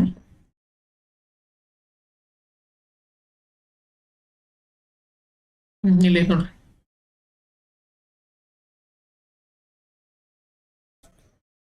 ನೋಡ್ರಿ higher BOD value indicates more pollutants. Pollutant ಜಾಸ್ತಿ ಇತ್ತಂದ್ರ BOD ಜಾಸ್ತಿ. It is the measure of degree of water pollution. Correct ಐತಿ. Water body showing extreme algal bloom. ನೋಡ್ರಿ ಇಲ್ಲ ಅಲ್ಗಲ್ ಬ್ಲೂಮ್ ಅಂತ ಕೇಳಿದಾನಲ್ರಿ. ಈ ಅಲ್ಗಲ್ ಬ್ಲೂಮ್ ಅನ್ನೋದು ನಿಮ್ ತಲೆಯಾಗಿತ್ತಪ್ಪ ಅಂತಂದ್ರೆ ನೀವು ಹೇಳಿಕೆ ಇದನ್ನ ಇದು ಅಬ್ಸರ್ವ್ ಮಾಡ್ಬೋದಿಲ್ಲ ಅಂದ್ರೆ ನಿಮ್ಗೆ ಗೊತ್ತಾಗಲ್ಲ. Sewage treatment of the domestic wastes before releasing them into water bodies will increase the BOD value. ನೋಡ್ರಿ ಹಿಂಗೆಲ್ಲ ನೀವು ಇಂಗ್ಲಿಷ್ನಾಗ ಒಂದ್ ಸ್ವಲ್ಪ ಇದು ಮಾಡ್ಕೋಕ್ ಟ್ರೈ ಮಾಡ್ರಿ. ನೆಕ್ಸ್ಟ್ ಕ್ವಶನ್ ಏನಪ್ಪಾ ಅಂತಂದ್ರ ವಿಘಟನೆಯು. ವಿಘಟನೆ ಕಾನ್ಸೆಪ್ಟ್ ಬಗ್ಗೆ ಕೇಳಿದಾನ. ಈ ಕೆಳಗಿನ ಪ್ರಕ್ರಿಯೆಗಳನ್ನು ಒಳಗೊಂಡಿದೆ. ಶಾಲನ ಕ್ರಿಯೆ, ಖನಿಜೀಕರಣ, ಹ್ಯೂಮಿಫಿಕೇಶನ್, ಛಿದ್ರೀಕರಣ, ಅಪಚಯ. ನನಗನ್ಸಿ ಮಟ್ಟಿಗೆ ನೀವು ಕನ್ನಡದ ನೆನಪಿಟ್ಕೋಕ್ಕಿಂತ ಏನ್ ಮಾಡ್ಬೇಕು ಅಂದ್ರೆ ಇಂಗ್ಲಿಷ್ ನೆನಪಿಟ್ಕೋರಿ. ಇದನ್ನು ಸರಿಯಾದ ಕ್ರಮದಲ್ಲಿ ಬರೆಯಿರಿ. ಯಾಕಂದ್ರೆ ಕನ್ನಡದಾಗ ಒಮ್ಮೆ ಕನ್ಫ್ಯೂಷನ್ ಆಗ್ಬೋದು. ಯಾವಾಗ ನೀವು ಇಂಗ್ಲಿಷ್ನಾಗ ಒಂದ್ಸಲ ನೆನಪಿಟ್ಕೊಂಡ್ರಪ್ಪ ಅಂತಂದ್ರೆ ಅವ್ ಇಂಗ್ಲಿಷ್ನಾಗ ಬೇಕಾದಂಗೆ ಕೇಳಿದ್ರೆ ಸಿಂಗಲ್ ಲೈನ್ ಕೇಳಿದ್ರೆ ನೀವು ಕಾನ್ಸೆಪ್ಟ್ ನ ಇದು ಮಾಡ್ಬೋದು. ನೋಡ್ರಿ ಏನ್ ಕೇಳ್ಯಾರಂದ್ರ decomposition involves the following processes: leaching, mineralization, humification, fragmentation, catabolism ಅಂತ ಕೇಳಿದಾನೆ. ನಮಗೇನು ಡಿಕಂಪೋಸಿಷನ್ ಅಂತಂದ್ರೆ ಏನ, ಅದ್ರೊಳಗೆ ಇನ್ವಾಲ್ವ್ ಆಗುವಂತ ಪ್ರೊಸೆಸ್ಗಳು ಯಾವ, ಇವ್ ಏನ್ ಮಾಡೋಣಪ್ಪ ಅಂತಂದ್ರೆ ಪೂರ್ತಿ ಡೀಟೇಲ್ ಆಗಿ ನೋಡೋಣ. ಈ ಡೀಟೇಲ್ ಆಗಿ ನೋಡುವಂತ ಕಾರಣ ಏನಪ್ಪಾ ಅಂತಂದ್ರೆ ನಿಮಗೆ ನೆಕ್ಸ್ಟ್ ಈ ಡಿಕಂಪೋಸಿಷನ್ ಮೇಲೆ ಕಾನ್ಸೆಪ್ಟ್ ಕೇಳಿದಂತಂದ್ರ ಯಾವ್ದಾ ಕ್ವಶನ್ ಮಿಸ್ ಆಗ್ಬಾರ್ದು ಅದಕ್ಕೆ. ಯಾಕಂದ್ರೆ ಇದನ್ನ ಕ್ವಶನ್ ಭಾಳ ರಿಪೀಟ್ ಮಾಡಂಗಿಲ್ಲ. ಇದ್ರೊಳಗೆ ಏನ್ ಮಾಡ್ತಾನಪ್ಪ ಅಂದ್ರೆ ಸಬ್ ಕಾನ್ಸೆಪ್ಟ್ ಗಳನ್ನ ಬೇರೆ ಬೇರೆ ಕೇಳ್ತಿರ್ತಾನ. ಈಗ ನೋಡ್ರಿ ಡಿಕಂಪೋಸಿಷನ್ ಅಂದ್ರೆ ಏನ ಆ ಕಾನ್ಸೆಪ್ಟ್ ನೋಡೋಣ ಅಂತ.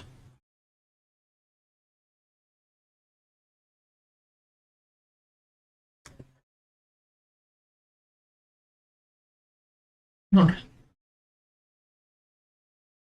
ಮೊದಲ ವಿಘಟನೆ ಡಿಕಂಪೋಸಿಷನ್ ಅಥವಾ ವಿಘಟನೆ ಅಂದ್ರೆ ಏನ.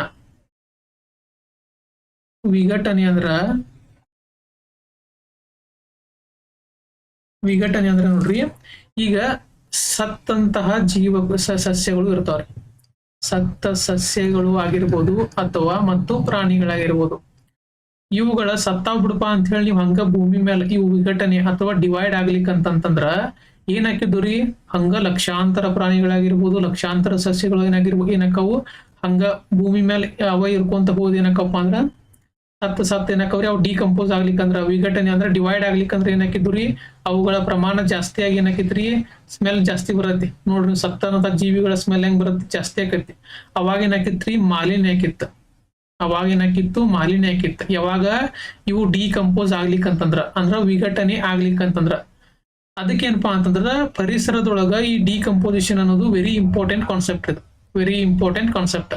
ಮೊದಲೇನಪ್ಪಾ ಅಂತಂದ್ರ ಈ ಇದ್ರೊಳಗ ವಿಘಟನೆಯೊಳಗೆ ಬರುವಂತಹ ಸ್ಟೇಜ್ ಯಾವ್ದಂತಂದ್ರ ಫ್ರಾಗ್ಮೆಂಟೇಶನ್ ಅಥವಾ ತುಂಡರಿಸುವಿಕೆ ಅಂತ ಕರೀತಾರೆ. ಈಗ ದೊಡ್ಡ ವಸ್ತುಗಳನ್ನ ಈಗ ನೀವು ಊಟ ಮಾಡಿರ್ತೀರಿ ಅಂತ ಹೇಳಿ ತಿಳ್ಕೊರಿ, ಆಹಾರ ಇರ್ತತಿ. ಆ ಆಹಾರವನ್ನ ನೀವು ಏನಾಕತಿ ಜೀರ್ಣ ಕ್ರಿಯೆ ಒಳಗ ಚಿಕ್ಕದಾಗಿ ಡಿವೈಡ್ ಹಾಕುವಂತ ಹೋಗತಿ. ಅದಕ್ಕಿಂತ ಮತ್ ಚಿಕ್ಕದಾಗಿ ಡಿವೈಡ್ ಹಾಕುವಂತ ಹೋಗತಿ. ಹಂಗ ಏನಪ್ಪಾ ಅಂತಂದ್ರೆ ಇಲ್ಲೂ ವಿಘಟನೆ ಒಳಗೆ ಏನಾಗತ್ರಿ, ಈಗೇನ್ ಸತ್ತಂತ ಸಸ್ಯ ಇದಾಗಿರ್ಬೋದು ಅಥವಾ ಪ್ರಾಣಿ ಆಗಿರ್ಬೋದು ಅವುಗಳನ್ನ ಮೊದಲ ಡಿವೈಡ್ ಮಾಡ್ಬೇಕು. ಯಾಕೆ ಡಿವೈಡ್ ಮಾಡ್ಬೇಕಪ್ಪ ಅಂತಂತಂದ್ರ ಇವುಗಳನ್ನ ಮೇನ್ ಆಗಿ ತಿನ್ನುವಂತವ ಯಾವ್ರಿ, ಸೂಕ್ಷ್ಮಾಣು ಜೀವಿಗಳು ಮತ್ತು ಬ್ಯಾಕ್ಟೀರಿಯಾಗಳು. ಈ ಬ್ಯಾಕ್ಟೀರಿಯಾ ಮತ್ತು ಸೂಕ್ಷ್ಮಾಣು ಜೀವಿಗಳು ಇವುಗಳು ದೊಡ್ಡ ಇರ್ತಾವಲ್ರಿ, ಅವ್ ತಿನ್ನಂಗಿಲ್ಲ. ಅವಕ್ಕೇನ್ ಬೇಕ್ರಿ, ಅವಕ್ಕ ತುಂಡರಿಸ್ಕೊಡ್ಬೇಕು ಅವಕ್ಕ. ಯಾಕಂದ್ರೆ ಅವುಗಳದೆಲ್ಲ ಸಣ್ಣ ಇರ್ತಾವ ಪ್ರಾಣಿಗಳು, ಸೂಕ್ಷ್ಮಾಣು ಜೀವಿಗಳಾಗಿರ್ಬೋದು, ಬ್ಯಾಕ್ಟೀರಿಯಾಗಳಾಗಿರ್ಬೋದು. ಅವಕ್ ತಕ್ಕಂಗ ಆಹಾರ ಸಿಕ್ತಂದ್ರ ಅವು ತಿಂತಾವ. ಆದ್ರೆ ಇವು ದೊಡ್ಡ ಇರ್ತಾವ, ದೊಡ್ಡನ ಒಮ್ಮೆ ಅವಕ್ ತಿನ್ನಕ್ಕಾಗಲ್ಲ. ಅವುಗಳನ್ನ ಸಣ್ಣ ಮಾಡ್ಬೇಕಂದ್ರ ಮೊದಲೇನ್ ಬರತ್ರಿ, ಫ್ರಾಗ್ಮೆಂಟೇಶನ್. ನೆನ್ಪಿಟ್ಕೋರಿ, ಒಂದೇದ್ ಕಾನ್ಸೆಪ್ಟ್ ಏನ್ ಬರತ್ತಿ, ಫ್ರಾಗ್ಮೆಂಟೇಶನ್ ಅಂದ್ರೆ ಏನ, ತುಂಡರಿಸುವಿಕೆ. ಅಂದ್ರ ಸಣ್ಣ ತುಣುಕುಗಳಾಗಿ ವಿಭಜನೆ ಮಾಡುವುದು. ಒಂದೇದೇನ ಫ್ರಾಗ್ಮೆಂಟೇಶನ್. ಈ ಫ್ರಾಗ್ಮೆಂಟೇಶನ್ ಆದ್ಮೇಲೆ ಏನಾಗತ್ರಿ, ಸಣ್ಣ ಹೋಕಾವ್. ಅರ್ಥಾತು ಇವೆಲ್ಲ ಏನಾಕವ್ರಿ, ಸಣ್ಣ ಹೋಕಾವ್. ಸಣ್ಣ ಆದ್ಮೇಲೆ ಇವುಗಳನ್ನ ಬ್ಯಾಕ್ಟೀರಿಯಾ ತಿನ್ಬೇಕು, ಬ್ಯಾಕ್ಟೀರಿಯಾ ಮತ್ತು ಸೂಕ್ಷ್ಮಾಣು ಜೀವಿಗಳು ತಿನ್ಬೇಕು. ಆದ್ರೆ ಇವ ಮಣ್ಣಿನ ಮ್ಯಾಗ ಇರ್ತಾವ, ಅರ್ಥ ಮಾಡ್ಕೋರಿ, ಮಣ್ಣಿನ ಮ್ಯಾಗ ಇರ್ತಾವ. ಆದ್ರ ಸೂಕ್ಷ್ಮಾಣು ಜೀವಿಗಳು ಮತ್ತು ಇವು ಏನವ ಸೂಕ್ಷ್ಮಾಣು ಜೀವಿ ಮತ್ತು ಬ್ಯಾಕ್ಟೀರಿಯಾಗಳು ಏನಿರ್ತಾವಲ್ಲ ಅವು ಏನಿರ್ತಾವಪ್ಪ ಅಂದ್ರೆ ಹೆಚ್ಚಿಗೆ ಈ ಮಣ್ಣಿನ ತೆಳಗಿರ್ತಾವ್ರಿ. ಸೂಕ್ಷ್ಮಾಣು ಜೀವಿಗಳು ಮಣ್ಣಿನ ತೆಳಗಿರ್ತಾವ. ಅವಕ್ಕೆ ಏನಪ್ಪಾ ಅಂದ್ರ ಇವೆಲ್ಲಾನು ಏನಾಗ್ಬೇಕ್ರಿ, ಮಣ್ಣಿನೊಳಗೆ ಹೋಗ್ಬೇಕು. ಮಣ್ಣಿನಲ್ಲಿ ಏನಾಗ್ಬೇಕ್ರಿ, ಒಳಗ್ ಹೋಗ್ಬೇಕು. ಒಳಗ್ ಹೆಂಗ್ ಹೋಗಪ್ಪ ಅಂದ್ರ ಅದಕ್ಕೇನಂತಾರ್ರಿ, ಲೀಚಿಂಗ್ ಅಂತ ಕರೀತಾರ. ಒಳಗ್ ಹೋಗ್ಬೇಕಂದ್ರ ಈ ಪ್ರೊಸೆಸ್ ಆಗ್ಬೇಕು. ಯಾವ್ದ್ರಿ, ಲೀಚಿಂಗ್ ಅಥವಾ ಸೋಸುವಿಕೆ. ದೊಡ್ಡದ್ ಕಟ್ ಆಗ್ಬೇಕಂದ್ರ ಫ್ರಾಗ್ಮೆಂಟೇಶನ್, ನೆನ್ಪಿಟ್ಕೋರಿ, ಫ್ರಾಗ್ಮೆಂಟೇಶನ್. ಆಮೇಲೆ ಲೀಚಿಂಗ್ ಅಂದ್ರೆ ಏನ್ರಿ, ಈ ಒಳಗೆ ಮಣ್ಣಿನೊಳಗೆ ಹೋಗ್ಬೇಕು. ಮಣ್ಣಿನೊಳಗೆ ಯಾಕೆ ಹೋಗ್ಬೇಕು, ಅಲ್ಲಿ ಬ್ಯಾಕ್ಟೀರಿಯಾಗಳನ್ನ ತಿನ್ನ ಸ್ಟಾರ್ಟ್ ಮಾಡ್ತಾವ. ಆ ಮಣ್ಣು ಹೆಂಗ್ ಹೋಗಪ್ಪ ಒಳಗಂತಂದ್ರ ಈ ಮಳೆ ನೀರಾಗಿರ್ಬೋದು ಅಥವಾ ಮಣ್ಣಿನಲ್ಲಿರುವಂತಹ ತೇವಾಂಶ ಏನ್ ಮಾಡ್ತಾವಪ್ಪ ಅಂದ್ರ ಈ ಸಣ್ಣ ತುಂಡುಗಳನ್ನ ಏನ್ ಮಾಡ್ತಾವ್ರಿ, ಈ ಮಣ್ಣೊಳಗ್ ಹೋಗಿಸ್ತಾವ. ಮಣ್ಣಿನೊಂದಿಗೆ ಏನಾಕವ್ರಿ, ನೀರಿನ ಆಳಕ್ ಹೋಗ್ತಾವ್ರಿ. ಇಲ್ಲಿ ಮಣ್ಣಿನ ಆಳಕ್ಕೆ ಹೋಗ್ತಾವ ನೀರಿನೊಂದಿಗೆ. ಮಳೆ ಆತಂತಂದ್ರ ಅಥವಾ ತೇವಾಂಶ ಆತಂತಂದ್ರ ಇದಕ್ಕೆ ಏನಂತಾರ್ರಿ, ಲೀಚಿಂಗ್ ಅಂತ ಕರೀತಾರ. ಈಗ ಎಲ್ಲಿ ಬಂದು ಇವ ಮಣ್ಣೊಳಗ್ ಬಂದಾದ್ಮೇಲೆ ಇಲ್ಲಿ ಬ್ಯಾಕ್ಟೀರಿಯಾಗಳು ಅಟ್ಯಾಕ್ ಮಾಡಕ್ ಸ್ಟಾರ್ಟ್ ಮಾಡ್ತಾವ. ಬ್ಯಾಕ್ಟೀರಿಯಾಗಳು ನೋಡ್ರಿಲ್ಲ, ಬ್ಯಾಕ್ಟೀರಿಯಾಗಳು ಮತ್ತು ಶಿಲೀಂಧ್ರಗಳು ಏನ್ ಮಾಡ್ತಾವ್ರಿ, ವಿಭಜನೆ ಮಾಡಕ್ ಸ್ಟಾರ್ಟ್ ಮಾಡ್ತಾವ. ಅದಕ್ಕೆ ಏನಂತಾರಪ್ಪ ಅಂದ್ರ ಕೆಟಬಾಲಿಸಮ್, ಅಪಚಯ, ಕೆಟಬಾಲಿಸಮ್ ಅಂತ ಕರೀತಾರ. ಕೆಟಬಾಲಿಸಮ್ ಅವನೇನ್ ಮಾಡಕ್ ಸ್ಟಾರ್ಟ್ ಮಾಡಿತ್ತು, ಎಲ್ಲಾ ಡಿವೈಡ್ ಮಾಡಕ್ ಸ್ಟಾರ್ಟ್ ಮಾಡಿತ್ತು. ಡಿವೈಡ್ ಮಾಡಕ್ ಮಣ್ಣಿನಲ್ಲಿರುವಂತಹ ಬ್ಯಾಕ್ಟೀರಿಯಾ ಮತ್ತು ಶಿಲೀಂಧ್ರಗಳು ಅವುಗಳ ಏನ್ ಮಾಡ್ತಾವ ಅಂದ್ರ ಕೆಲವೊಂದು ಎಂಜೈಮ್ಗಳನ್ನ ಅಥವಾ ರಾಸಾಯನಿಕಗಳನ್ನ ಬಿಡುಗಡೆ ಮಾಡಿ ಅವುಗಳನ್ನ ಸರಳ ಅಜೈವಿಕ ವಸ್ತುಗಳಾಗಿ ಡಿವೈಡ್ ಮಾಡಿದಾದ್ಮೇಲೆ ಇಲ್ಲಿ ಏನಾಕತ್ರಿ, ನೆಕ್ಸ್ಟ್ ಇಲ್ಲಿ ಏನ್ ಡಿವೈಡ್ ಆಗಿರತ್ತಲ್ರಿ, ಆ ಮಣ್ಣಿನ ಮೇಲೆ ಒಂದು ಹ್ಯೂಮಸ್ ರಚನೆ ಆಗತ್ತೆ. ನಾನು ಲಾಸ್ಟ್ ಕ್ಲಾಸ್ನಾಗ ಹೇಳಿದ್ನಿ, ಹ್ಯೂಮಸ್ ಅಂದ್ರೆ ಏನಪ್ಪಾ ಅಂದ್ರ ಈ ಸತ್ತ ಎಲೆಗಳಾಗಿರ್ಬೋದು, ಪ್ರಾಣಿಗಳಾಗಿರ್ಬೋದು, ಎಲ್ಲಿ ಕಲೆಕ್ಟ್ ಆಗಿರ್ತತಲ್ರಿ ಆ ಮಣ್ಣಿನ ಭಾಗ ಹೆಚ್ಚು ಪೋಷಕಾಂಶಗಳನ್ನ ಹೊಂದಿರ್ತತಿ. ಅದಕ್ಕೆ ಏನಂತಾರಪ್ಪ ಅಂದ್ರೆ ಹ್ಯೂಮಸ್ ಅಂತೇಳಿ ಕರೀತಾರ. ಇಲ್ಲಿ ಏನಾಕತ್ರಿ, ಮಣ್ಣಿನ ಭಾಗದಲ್ಲಿ ಗಾಢವಾದಂತ ಒಂದು ರಚನೆ ಆಗತ್ತೆ. ಇದಕ್ಕೆ ಏನಂತಾರ್ರಿ, ಹ್ಯೂಮಸ್ ಅಂತೇಳಿ ಕರೀತಾರ. ಈ ಸತ್ತ ಸಸ್ಯಗಳನ್ನೆಲ್ಲ ವಿಘಟನೆ ಮಾಡಿ, ಪ್ರಾಣಿಗಳನ್ನ ವಿಘಟನೆ ಮಾಡಿ ಒಂದು ಲೇಯರ್ ಫಾರ್ಮೇಶನ್ ಆಗುತ್ತೆ. ಅದಕ್ಕೇನಂತಾರಿ, ಹ್ಯೂಮಸ್ ಅಂತಾರೆ. ಇದು ಅತ್ಯಂತ ಫಲವತ್ತತೆಯನ್ನ ಹೊಂದಿರುತ್ತದೆ. ನೋಡ್ರಿ, ಲಾಸ್ಟ್ ಕ್ಲಾಸ್ನಾಗ ಏನ್ ಹೇಳಿದ್ನಿ, ಈ ಕೆಮಿಕಲ್ ಫರ್ಟಿಲೈಸರ್ ಈ ಹ್ಯೂಮಸ್ ಅನ್ನ ಕ್ರಿಯೇಟ್ ಮಾಡಂಗಿಲ್ಲ. ಯಾಕಂದ್ರ ಅದ್ರೊಳಗೆ ಸತ್ತ ಪ್ರಾಣಿಗಳು ಅಥವಾ ಸಸ್ಯಗಳು ಇರಂಗಿಲ್ಲ. ಅಲ್ಲಿ ಬರೀ ಕೆಮಿಕಲ್ಸ್ ಅಟ್ಟೆ ಇರ್ತಾವ, ರಾಸಾಯನಿಕಗಳು ಇರ್ತಾವ. ಆದ್ರ ಈ ರಾಸಾಯನಿಕ ರಸಗೊಬ್ಬರಗಳು ಹೆಂಗ್ ರೆಡಿ ಮಾಡಿರ್ತಾವಲ್ಲ ಆ ರಾಸಾಯನಿಕ ರಸಗೊಬ್ಬರಗಳು ಹ್ಯೂಮಸ್ ಅನ್ನ ಕ್ರಿಯೇಟ್ ಮಾಡ್ತಾವ. ಯಾಕಂದ್ರ ರಾಸಾಯನಿಕ ಗೊಬ್ಬರ ರೆಡಿ ಆಗಿದ್ದರಿಂದ ಪ್ರಾಣಿಗಳ ಸಗಣಿಯಿಂದಾಗಿರ್ಬೋದು, ಸತ್ತ ಸಸ್ಯಗಳಿಂದ, ಎಲೆಗಳಿಂದ ರೆಡಿ ಆಗಿರುತ್ತೆ. ಅವಾಗ ಏನಾಗತ್ತೆ, ಹ್ಯೂಮಸ್ ಫಾರ್ಮೇಶನ್ ಆಗುತ್ತೆ. ಕೆಮಿಕಲ್ ಫರ್ಟಿಲೈಸರ್ಲೇ ಆಗಲ್ಲ. ಅದೇನಾಗತ್ತೆ, ಇದು ಸಾವಯವ ಗೊಬ್ಬರದಿಂದ ಆಗುತ್ತೆ. ಇಲ್ಲಿ ಏನಾಗ್ತಿ, ಈಗೆಲ್ಲ ಸಸ್ಯಗಳು ಎಲ್ಲ ಡಿವೈಡ್ ಅದು ಎಲ್ಲಾ ಬ್ಯಾಕ್ಟೀರಿಯಾಗಳು ತಿಂದೆಲ್ಲ ಇದು ಮಾಡ್ತಾವಲ್ಲ ಅವಾಗ ಏನಾಗತ್ತೆ, ಹ್ಯೂಮಸ್ ಫಾರ್ಮೇಶನ್ ಆಗುತ್ತೆ. ಹ್ಯೂಮಸ್ ಫಾರ್ಮೇಶನ್ ಆಗೋದಕ್ಕೆ ಏನಂತಾರ್ರಿ, ಹ್ಯೂಮಿಫಿಕೇಶನ್ ಅಂತ ಕರೀತಾರ.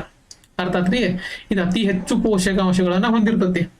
ಆಮೇಲೆ ಏನಾಗತ್ತಪ್ಪ, ಈ ಹ್ಯೂಮಸ್ ಏನಾಗತ್ರಿ, ಮತ್ತಷ್ಟು ಸೂಕ್ಷ್ಮ ಜೀವಿಗಳು ಏನ್ ಮಾಡ್ತಾವ ಅಂದ್ರೆ ಹ್ಯೂಮಸ್ ನ ಡಿವೈಡ್ ಮಾಡಕ್ ಸ್ಟಾರ್ಟ್ ಮಾಡ್ತಾವ.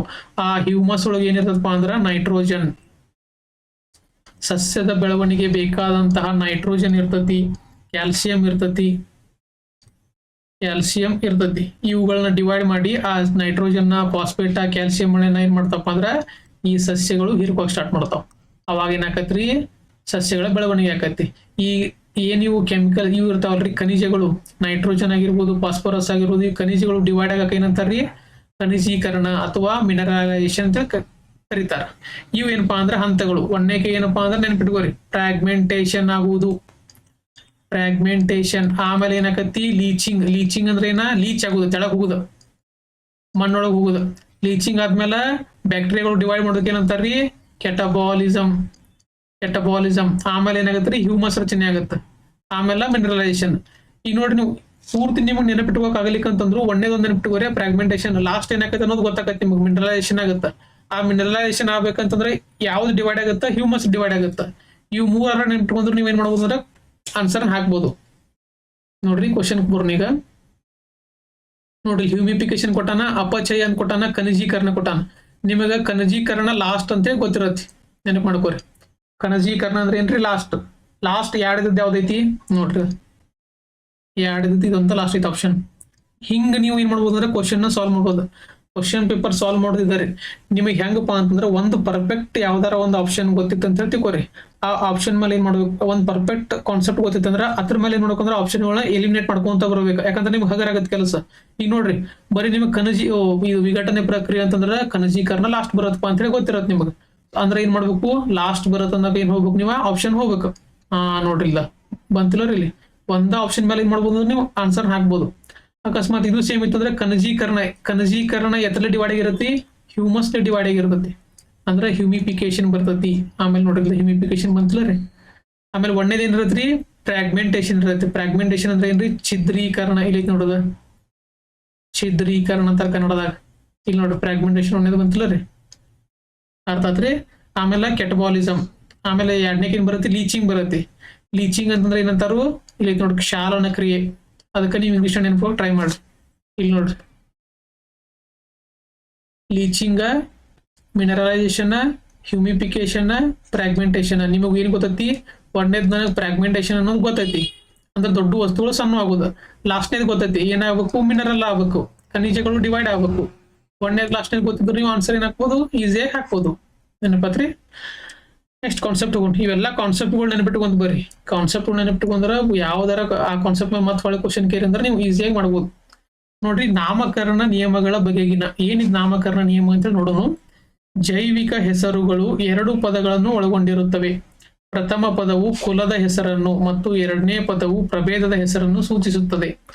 ಕುಲದ ಹೆಸರು ಸಣ್ಣ ಅಕ್ಷರದಿಂದ ಮತ್ತು ಪ್ರಭೇದದ ಹೆಸರು ದೊಡ್ಡ ಅಕ್ಷರದಿಂದ ಪ್ರಾರಂಭವಾಗುತ್ತದೆ. ಜೈವಿಕ ಹೆಸರಿನಲ್ಲಿ 2 ಪದಗಳನ್ನ ಇಟ್ಯಾಲಿಕ್ ಅಕ್ಷರದಿಂದ ಮುದ್ರಿಸಲಾಗುತ್ತದೆ ಅಂತ ಕೇಳಿದಾನೆ.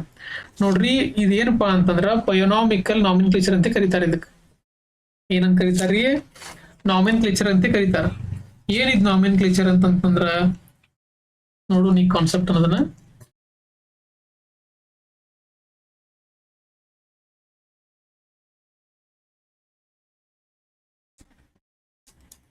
ನೋಡ್ರಿ ಬಯೋಲಾಜಿಕಲ್ ನಾಮಿನ್ಕ್ಲೇಚರ್ ಅಂತ ಕರೀತಾರೆ. ಏನಿದ್ ನಾಮಿನ್ಕ್ಲೇಚರ್ ಅಂತಂದ್ರೆ, ಈಗ ನೋಡ್ರಿ, ಈಗ ನಮ್ ದೇಶ ಒಳಗ ಏನೈತಪ್ಪ ಅಂತಂದ್ರೆ ಒಂದ್ ಮಾವಿನ ಹಣ್ಣು ಐತೆ ಅಂತ ಹೇಳಿ ತಿಳ್ಕೊರಿ. ಅದಕ್ಕೆ ನಾವೇನಂತೇವಿ, ಮ್ಯಾಂಗೋ ಅಂತ ಕರಿತೇವಿ. ಅದೇ ರೀತಿ ಬೇರೆ ದೇಶ ಒಳಗೂ ಮ್ಯಾಂಗೋ ಬೆಳಿತಿರತ್ರೆ. ನಮ್ಮ ದೇಶನಾಗ ಮ್ಯಾಂಗೋ ಅಂತ ಹೇಳಿ ಅವರ ದೇಶನವ್ರು ಮ್ಯಾಂಗೋ ಅಂತ ಯಾಕೆ ಕರೀತಾರು, ಅವ್ರು ಬೇರೆ ಹೆಸರ್ಲೆ ಕರೀತಾರ. ಅರ್ಥ ಆದ್ರಿ, ಬೇರೆ ಹೆಸರ್ಲೆ ಕರೀತಾರೆ, ಏನೋ ಒಂದು ಹೆಸರು ಇಟ್ಟಿರ್ತಾರ ಅಂತ ತಿಳ್ಕೊರಿ. ಅವಾಗ ಅವ್ರ ಅಕಸ್ಮಾತ್ ಟ್ರೇಡ್ ಅಥವಾ ವ್ಯಾಪಾರದು ಮಾಡ್ತಿರ್ತಾರ. ಅವಾಗ ಈ ಹೆಸರ್ಲಿ ನಮಗ ಈ ಹೆಸರ್ಲಿ ಏನಾರ ಕೇರ್ ಅಂತ ತಿಳ್ಕೊರ್ ಬೇಕಂತ ಹೇಳಿ ನಮ್ಗ ಅದ್ರ ಅರ್ಥನ ಗೊತ್ತಾಗಲ್ಲ. ಯಾಕಂದ್ರೆ ನಮ್ ದೇಶನಾಗ ನಾವು ಏನಂತ ಕರಿತಾವ, ಮ್ಯಾಂಗೋ ಅಂತ ಕರಿತಿರ್ತಾವ. ಅದೇ ರೀತಿ ಬೇರೆ ಬೇರೆ ದೇಶನಾಗ ಅದಕ್ಕೆ ಬೇರೆ ಬೇರೆ ಹೆಸರು ಇರ್ತಾವ. ಅದಕ್ಕೆ ಏನ್ ಮಾಡಿರಪ್ಪ ಅಂತಂದ್ರೆ ವಿಜ್ಞಾನಿಗಳು ಈ ಬೇರೆ ಬೇರೆ ದೇಶದಲ್ಲಿರುವಂತಹ ಹೆಸರುಗಳನ್ನ ಒಂದ ಹೆಸರು ತಗೊಂಡ್ಬರೋನು. ಈಗ ನೋಡ್ರಿ ಒಂದ ಹೆಸರು ಇತ್ತ ಅಂತ ಹೇಳ್ತಿಕೋರಿ, ನೀವು ಬೇರೆ ಬೇರೆ ದೇಶನಾಗ ಹೋಗಿ ಆ ಹೆಸರ್ಲೆ ಕೇಳಿರ ಅಂತ ಹೇಳ್ತಿಕೋರಿ, ನಿಮ್ಗೆ ಏನ್ ಮಾಡ್ಬಿಡ್ತಾರ, ಕೊಟ್ಬಿಡ್ತಾರ ಅವ್ರು. ಅದೇ ನೀವು ನಮ್ ದೇಶನಾಗ ಕರೆಯುವಂತ ಹೆಸರನ್ನ ಅಲ್ಲಿ ಹೋಗಿ ಆ ದೇಶನಾಗ ಕೇಳಿರಪ್ಪ ಅಂತಂದ್ರೆ ಅವ್ರೇ ಕೊಡ್ತಾರು, ಆ ದೇಶದಾಗಿರುವಂತ ಹೆಸರನ್ನ ಕೇರಿ ಅಂತ ಕೊಡ್ತಾರ. ಇಲ್ಲ ಅಂತಂದ್ರೆ ನಮ್ ದೇಶದಾಗ ಹೆಸರು ಇರುವಂತ ಹೋಗಿ ಕೇರಿ ಅಂದ್ರೆ ಕೊಡ್ತಾರೇನ್ರಿ, ಆಗಲ್ಲ. ಅದಕ್ಕೆ ಈ ಕನ್ಫ್ಯೂಷನ್ ಹೋಗ್ಸಾಕಂದ್ರೆ ಏನ್ ಮಾಡಿರಪ್ಪ ಅಂತಂದ್ರ, ಈ ಪ್ರಾಣಿಗಳಿಗೆ ಅಥವಾ ಸಸ್ಯಗಳಿಗೆ ಏನ್ ಮಾಡಿರ್ರಿ, ಒಂದೇ ಹೆಸರು ಇಡುನು. ಒಂದೇ ಹೆಸರು ಇಟ್ಟು ಅಂತಂದ್ರೆ ಈಸಿ ಆಕೈತೆ ಅನ್ನೋದಕ್ಕೆ ಏನ್ ಮಾಡಿದ್ರು, ಒಂದೇ ಹೆಸರು ಇಡಕ್ ಸ್ಟಾರ್ಟ್ ಮಾಡ್ರು. ಅದಕ್ಕೆ ಏನಂತಾರಪ್ಪ ಅಂತಂದ್ರ ನಾಮಿನ್ಕ್ಲೇಚರ್ ಅಂತ ಕರೀತಾರ. ಇದು ಎಷ್ಟು ಇವುಗಳನ್ನ ಹೊಂದಿರ್ತದಪ್ಪ ಅಂತಂದ್ರ 2 ಘಟಕ ಅಥವಾ 2 ಪದಗಳನ್ನ ಹೊಂದಿರ್ತತಿ. 2 ಪದಗಳನ್ನ ಹೊಂದಿರ್ತತಿ ನಾಮಿನ್ಕ್ಲೇಚರ್. ಯಾವ್ಯಾವ 2 ಅಂತಂತಂದ್ರೆ ಏನ್ರಿ, ಒಂದನೇದ ಕುಲ ಅಂತಂದ್ರ ನಮ್ಮ ವಂಶ ಅಂತ ಇರ್ತಾರ ಗೊತ್ತ್ರಿ, ಕುಲ. ಅದಕ್ಕೆ ಇಂಗ್ಲಿಷ್ನಾಗ ಏನಂತಾರಪ್ಪ ಅಂತಂತಂದ್ರ ಜೀನಸ್ ಅಂತ ಕರೀತಾರೆ. ಏನಂತಾರು, ಜೀನಸ್. ಇಲ್ಲಿ ನೋಡ್ರಿ, ಕುಲ ಅಂತಂದ್ರೆ ಏನ, ಜೀನಸ್. ಎರಡನೇದು ಏನಪ್ಪಾ ಅಂತಂದ್ರ ಸ್ಪೀಸಿಸ್ ಅಂದ್ರೆ ಏನ್ರಿ, ಪ್ರಭೇದ. ಉದಾಹರಣೆ ನೋಡ್ರಿ, ಈಗ ಪಿಕ್ಚರ್ ಐತಿ ಗೊತ್ತ್ರಿ, ಸೂರ್ಯವಂಶ ಅಂತ ಪಿಕ್ಚರ್ ಐತಿ. ಸೂರ್ಯವಂಶ ಅಂತ ಹೇಳಿ ಪಿಕ್ಚರ್ ಐತಿ. ಅವ್ರ ಮನಿ ಹೆಸರು ಏನ್ರಿ, ಸೂರ್ಯವಂಶ ಅಂತ ಇರ್ತತಿ.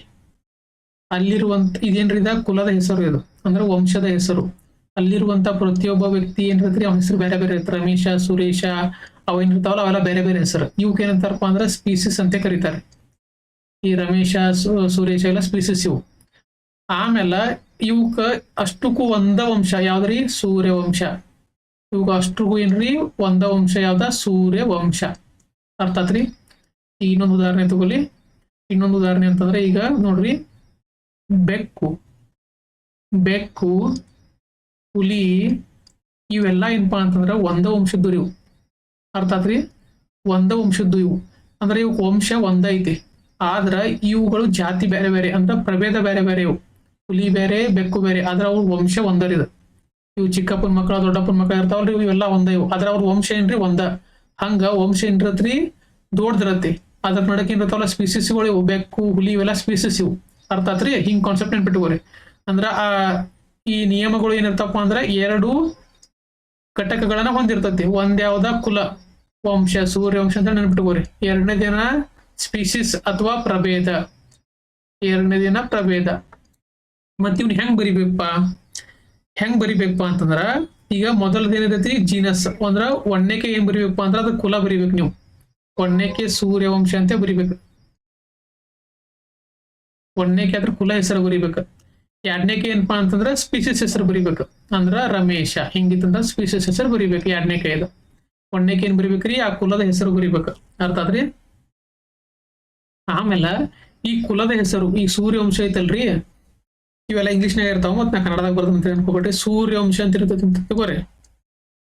ಈ ಎಸ್ ಅನ್ನೋದು ಏನಿರ್ಬೇಕಪ್ಪ ಅಂದ್ರೆ ಕ್ಯಾಪಿಟಲ್ ಲೆಟರ್ ಆಗಿರ್ಬೇಕು ಯಾವಾಗಿದ್ರು. ಎತ್ತರದ ವಂಶದ ಯಾವಾಗಿದ್ರು ಸ್ಟಾರ್ಟಿಂಗ್ ಹೆಸರು ಏನಿರ್ಬೇಕ್ರಿ? ಕ್ಯಾಪಿಟಲ್ ಹೆಸರದಾಗ ಇರ್ಬೇಕು. ಅರ್ಥ ಆತ್ರಿ? ಇದೇನ ಜಾತಿ ಐತ, ಪ್ರಭೇದ ಐತಲ್ರಿ, ಸ್ಪೀಸಸ್ ಐತ್ಲಾ, ಅದೇನಿರ್ಬೇಕ್ರಿ? ಸನ್ ಹೆಸರ್ನಾಗ ಇರ್ಬೇಕು. ಅಂದ್ರೆ ರಮೇಶ್ ಅಂತ ತಿಳ್ಕೊರಿ, ಸನ್ನಾರ್. ಅರ್ಥ ಆತ್ರಿ? ದೊಡ್ಡ ವಂಶ ಯಾವಾಗಿದ್ರು ಏನಿರ್ಬೇಕು? ದೊಡ್ಡ ಅಕ್ಷರದಾಗ ಇರ್ಬೇಕು. ಇದು ಯಾವಾಗಿರ್ಬೇಕು? ಸಣ್ಣ ಅಕ್ಷರದಾಗ ಇರ್ಬೇಕು. ಆಮೇಲೆ ಇವೆರಡು ಹೆಂಗಿರ್ಬೇಕು ಅಂದ್ರೆ ಇಟ್ಯಾಲಿಕ್ ದಾಗ ಇರ್ಬೇಕು. ಹಿಂಗ್ ಕ್ರಾಸ್ ಬರೀತಾರ ನೋಡ್ರದ, ಇಲ್ಲಿ ಐತಿ ನೋಡ್ರದ ಇಟ್ಯಾಲಿಕ್. ಸೀದಾ ಇಲ್ರಿ, ಹಿಂಗ್ ಕ್ರಾಸ್ನಾಗ ಐತಿ ನೋಡ್ರಿ, ಇಲ್ಲಿ ಐತಿ ನೋಡ್ರಿ, ಕ್ರಾಸ್ನಾಗ ಇರ್ಬೇಕು ಹಿಂಗ. ಯಾಕಪ್ಪ ಅಂತಂದ್ರೆ ಇವೆಲ್ಲ ಇಟಾಲಿಯನ್ ವರ್ಡ್ಗಳು ಇರು, ಇಟಾಲಿಯನ್ ಶಬ್ದಗಳು. ಅದಕ್ಕೆ ಏನ್ ಮಾಡ್ತಾರಪ್ಪ ಅಂದ್ರೆ ಇಟಾಲಿಸೈಸ್ ಮಾಡಿರ್ತಾರ, ಅಂದ್ರ ಕ್ರಾಸ್ ಬರೀತಾರ ನೋಡ್ರಿ. ನಮ್ ಯಾವಾಗಿದ್ರು ಹಿಂಗ ಅಡ್ಡ ಬರೀತಾರ ನೋಡ್ರಿ. 1ನೇಕೆ ಏನಿರ್ಬೇಕು? ಅದ್ರ ವಂಶ ಕ್ಯಾಪಿಟಲ್ ಹೆಸರಾಗಿರ್ಬೇಕು. ಸ್ಪೀಸಿಸ್ ಏನಿರ್ಬೇಕ್ರಿ? ಸ್ಮಾಲ್ ಹೆಸರದಾಗಿರ್ಬೇಕು. ಅರ್ಥ ಆತ್ರಿ? ಆಮೇಲೆ ನೀವು ಅಕಸ್ಮಾತ್ ಇವುಗಳನ್ನ ಪ್ರಿಂಟ್ ಮಾಡ್ರಿ ಅಂತ ತಿಳ್ಕೊರಿ. ಅಂದ್ರ ಈ ಹೆಸರುಗಳನ್ನ ಪ್ರಿಂಟ್ ಯಾವ್ದೋ ಒಂದು ಬುಕ್ನ್ಯಾಗ ನೀವು ಪ್ರಿಂಟ್ ಮಾಡತ್ತಿರಪ್ಪ ಅಂತಂದ್ರ ಅವಾಗ ಏನಿರ್ಬೇಕ್ರಿ? ಇಟ್ಯಾಲಿಕ್ ಹೆಸರ್ನಾಗ ಇರ್ತಾವ್ರಿ. ಪ್ರಿಂಟ್ ಮಾಡ್ಬೇಕಪ್ಪ ಅಂತಂದ್ರ ಹಿಂಗ್ ನಾರ್ಮಲ್ ಆಗಿ ಏನ್ ಮಾಡ್ಬೇಕ್ರಿ? ಪ್ರಿಂಟ್ ಮಾಡ್ಬೇಕಂದ್ರ ನಾರ್ಮಲ್ ಆಗಿ ಹಿಂಗ ಬರಿಬೇಕು. ಹಿಂಗ ನೋಡುದ, ಇದೊಂದು ಕುಲದ ಹೆಸರು, ಆಮೇಲೆ ಸ್ಪೀಸಿಸ್ ಹೆಸರು. ಅಕಸ್ಮಾತ್ ನೀವು ಕೈಲೇ ಬರಿಯಾತಿರ್ತೀರಪ್ಪ ಅಂತಂದ್ರ ಹಿಂಗ ಬರಿಬೇಕ. ದೊಡ್ಡ ಅಕ್ಷರ ಬರೋದ್ ಏನ್ ಮಾಡ್ತೀರಿ? ಮ್ಯಾಂಜಿಪೇರ್ ಅಂತ ಬರ್ರಿ, ಇಂಡಿಕಾ ಅಂತ ಬರ್ದ್ರಿ. ಆದ್ರ ತೆಳಗ ಒಂದ್ ಅಂಡರ್ಲೈನ್ ಕೊಡ್ಬೇಕ. ಇದ್ರ ಅರ್ಥ ಏನಾಕತ್ರಿ? ನಾವು ಕೈಲೇ ಬರ್ದ ಅಂದಂಗಿದ್. ಅಂದ್ರ ಹ್ಯಾಂಡ್ ರೈಟಿಂಗ್ ಬರೇನ್ರಿ? ಕೈಲೇ ಬರ್ದಂಗ ಅಂದಂಗ. ಅದ ತೆಳಗ ಒಂದ್ ಅಡ್ಡ ಹೆಸರು ಕೊಡ್ಬೇಕು. ಅಥವಾ ಅಕಸ್ಮಾತ್ ನೀವು ಪ್ರಿಂಟ್ ಮಾಡಾಕತ್ತೀರ ಅಂತಂದ್ರ ಅಡ್ಡಗೆರಿ ಕೊಡ್ಲಂಗ ನೋಡ್ರಿ. ಪೂರ್ತಿ ಡೀಟೇಲ್ ಆಗಿ ಇನ್ನೊಂದ್ಸಲ ನೋಡುನು. ದ್ವಿನಾಮ ನಾಮಕರಣ ಎದಕ್ ಕೊಡ್ತಾರಪ್ಪ? ದ್ವಿನಾಮ ನಾಮ ಅಂದ್ರೆ 2 ಅಂದಂಗ್ರಿ. ಎದಕ್ ಕೊಡ್ತಾರಂತಂದ್ರೆ ಎಲ್ಲಾ ಪ್ರಾಣಿಗಳನ್ನ, ಎಲ್ಲಾ ಜೀವಿಗಳನ್ನ ಒಂದೇ ಹೆಸರಲ್ಲಿ ಕರೆಯುವಂತ ಉದ್ದೇಶಕ್ಕ. ಅದ್ರೊಳಗ 2 ಘಟಕಗಳನ್ನ ಹೊಂದಿರ್ತಾವ. 1ನೇದೇನ್ರಿ? ಕುಲ. 2ನೇದೇನ? ಪ್ರಭೇದ. ಕುಲ ಅಂತಂದ್ರೆ ಏನ್ರಿ? ಸೂರ್ಯವಂಶ ನೆನ್ಪಿಟ್ಕೋಬೇಕು. ಅದಕ್ಕೆ ಜೀನಸ್ ಅಂತ ಕರೀತಾರ. ಆ ಕುಲವನ್ನ ನೀವು ಯಾವ ಹೆಸರಲ್ಲೇ ಬರೀತೀರಿ? ಕ್ಯಾಪಿಟಲ್ ಹೆಸರಲ್ಲೇ. ಸ್ಟಾರ್ಟಿಂಗ್ ಯಾವಾಗಿದ್ರು ಕ್ಯಾಪಿಟಲ್ ಹೆಸರಲ್ಲೇ ಬರಿಬೇಕು. ಈ ಪ್ರಭೇದವನ್ನ ಸ್ಮಾಲ್ ಹೆಸರಲ್ಲೇ ಬರಿಬೇಕು. ಕ್ರಾಸ್ ಬರಿಬೇಕು, ಸೀದಾ ಬರಿಬೇಕು? ಕ್ರಾಸ್ ಬರಿಬೇಕು. ಅಕಸ್ಮಾತ್ ನೀವು ಪ್ರಿಂಟ್ ಮಾಡಕತ್ತೀರಪ್ಪ ಅಂತಂದ್ರ ಬರೀ ಕ್ರಾಸ್ ಅಟ್ಟ ಬರ್ದಿಟ್ಟು ಬಿಡುದು. ಅಕಸ್ಮಾತ್ ನೀವು ಕೈಲಿ ಬರೀತೀರ ಅಂತಂದ್ರ ಅಂಡರ್ಲೈನ್ ಹಾಕೋದು. ಈಗ ನೋಡಿ, ಉದಾಹರಣೆ ಏನ್ ತಗೊಂಡಾರಪ್ಪ ಅಂತಂದ್ರ ಮ್ಯಾಂಗೋ ತಗೊಂಡಾರ. ಅದರದ ಸೈಂಟಿಫಿಕ್ ಹೆಸರು ಏನಂತಂದ್ರ ಮ್ಯಾಂಜಿಪೇರಾ ಇಂಡಿಕಾ ಅನ್ನಂಗ್ರಿ. ಮ್ಯಾಂಜಿಪೇರಾ ಇಂಡಿಕಾ. ಮ್ಯಾಂಜಿಪೇರಾ ಅನ್ನೋದೇನ್ರಿ? ಇದರ ವಂಶ. ಇದು ಸೂರ್ಯವಂಶ ಹೆಂಗಿತ್ಲಾ ಹಂಗಿದ್ರ ವಂಶ ಮ್ಯಾಂಜಿಪೇರಾ ಅನ್ನೋದು. ಇಂಡಿಕಾ ಅನ್ನೋದೇನ್ರಿ? ಸ್ಪೀಸಿಸ್. ಇಂಡಿಕಾ ಅನ್ನೋದೇನ್ರಿ? ಸ್ಪೀಸಿಸ್. ನಾವು ರೂಲ್ಸ್ ಪ್ರಕಾರ ಏನ್ ಬರಿಬೇಕು? ಈ ಕುಲದ ಹೆಸರನ್ನ ಕ್ಯಾಪಿಟಲ್ ಹೆಸರನ್ನ ಬರಿಬೇಕು. 1ನೇದ್ ಎಂ ಅನ್ನೋದನ್ನ ಕ್ಯಾಪಿಟಲ್ ದಾಗ ಬರಿಬೇಕು. ಸೊ ಕ್ಯಾಪಿಟಲ್ ದಾಗ ಬರೆದು ಇಲ್ಲಿ ನೋಡಿ, ಕ್ಯಾಪಿಟಲ್ ದಾಗ ಬರೆದು ಮ್ಯಾಂಜಿಪೇರಾ ಅಂತ ಹೇಳಿ. ಆಮೇಲೆ ಇದು 2ನೇ ಸ್ಪೀಸಿಸ್ ಏನಿತ್ತಲ್ಲ ಇಂಡಿಕಾ ಅನ್ನೋದನ್ನ ಸ್ಮಾಲ್ ಲೆಟರ್ಲೇ ಬರಿಬೇಕ್ರಿ. ನೋಡ್ರಿ, ಸ್ಟಾರ್ಟಿಂಗ್ ಸ್ಮಾಲ್ ಬರ್ದಿಲ್ಲ, ಆಯ್ ಸ್ಮಾಲ್ ಐತ್ಲರಿ. ಆಮೇಲೆ ಇದನ್ನ ಸೀದಾ ಬರಿಬೇಕು, ಕ್ರಾಸ್ ಬರಿಬೇಕು ಹಿಂಗ ಇಟ್ಯಾಲಿಕ್ ಆಗಿ ಬರಿಬೇಕು ಹಿಂಗ. ಆಮೇಲೆ ಇದನ್ನ ಪ್ರಿಂಟ್ ಫಾರ್ಮೆಟ್ ತಗೊಂಡಿರಪ್ಪ ಅಂತಂದ್ರೆ ನೀವು ಇದ್ರಾಗ ಏನು ಅಂಡರ್ಲೈನ್ ಕೊಡ್ಲಂಗ. ಅಕಸ್ಮಾತ್ ಇಲ್ಲಿ ನೋಡಿದ ಹ್ಯಾಂಡ್ ರೈಟಿಂಗ್ ಐತಂತಂದ್ರೆ ಇದಕ್ಕೆ ಏನ್ ಮಾಡ್ಬೇಕ್ರಿ? ಅಂಡರ್ಲೈನ್ ಕೊಡ್ಬೇಕು. ಇಷ್ಟ ನೀವು ಕಾನ್ಸೆಪ್ಟ್ ನ ತಿಳ್ಕೊರಿ. ಈ ಕ್ವಶನ್ ಹೋಗುನು. ಕ್ವಶನ್ ದಾಗ ಏನ್ ಕೇಳ್ರಿ? ಜೈವಿಕ ಹೆಸರುಗಳು 2 ಪದಗಳನ್ನ ಒಳಗೊಂಡಿರುತ್ತವೆ. ಕರೆಕ್ಟ್. ಯಾವ್ಯಾವ ಪದಗಳನ್ನ ಹೊಂದಿರುತ್ತವೆ? ಒಂದು ಕುಲ, ಇನ್ನೊಂದು ಪ್ರಭೇದ. ಅರ್ಥ ಆತ್ರಿ? ಅಂದ್ರ ಕುಲ ಅಂತಂದ್ರ ಜೀನಸ, ಪ್ರಭೇದ ಅಂತಂದ್ರ ಸ್ಪೀಸಿಸ. ಪ್ರಥಮ ಪದವು ಕುಲದ ಹೆಸರನ್ನು ಮತ್ತು 2ನೇ ಪದವು ಪ್ರಭೇದದ ಹೆಸರನ್ನು. ಕರೆಕ್ಟ್. 2ನೇ ಆಪ್ಷನ್ ಕರೆಕ್ಟ್. ಕುಲದ ಹೆಸರು ಸಣ್ಣ ಅಕ್ಷರದಿಂದ, ನೋಡ್ರಿ ಇಲ್ಲೇ ತಪ್ಪೆ. ಕುಲದ ಹೆಸರು ಸಣ್ಣ ಅಕ್ಷರದಿಂದ ಅಲ್ಲ, ಕುಲದ ಹೆಸರು ಯಾವಾಗಿದ್ರು ದೊಡ್ಡ ಅಕ್ಷರ ಅಂದ್ರ ಕ್ಯಾಪಿಟಲ್ ಲೆಟರ್ ಬರೀಬೇಕಂತ ಹೇಳಿದ್ದು. ಮತ್ತು ಪ್ರಭೇದದ ಹೆಸರು ದೊಡ್ಡ ಅಕ್ಷರ, ಪ್ರಭೇದದ ಹೆಸರಲ್ಲ, ಪ್ರಭೇದದ ಹೆಸರು ಸಣ್ಣ ಇರ್ಬೇಕು. ಇಂಡಿಕಾ ಅಂತಂದಲೇ ಸ್ಮಾಲ್ ಐ ಬರ್ಸಿದ್ದಿಲ್ಲ ರೀ.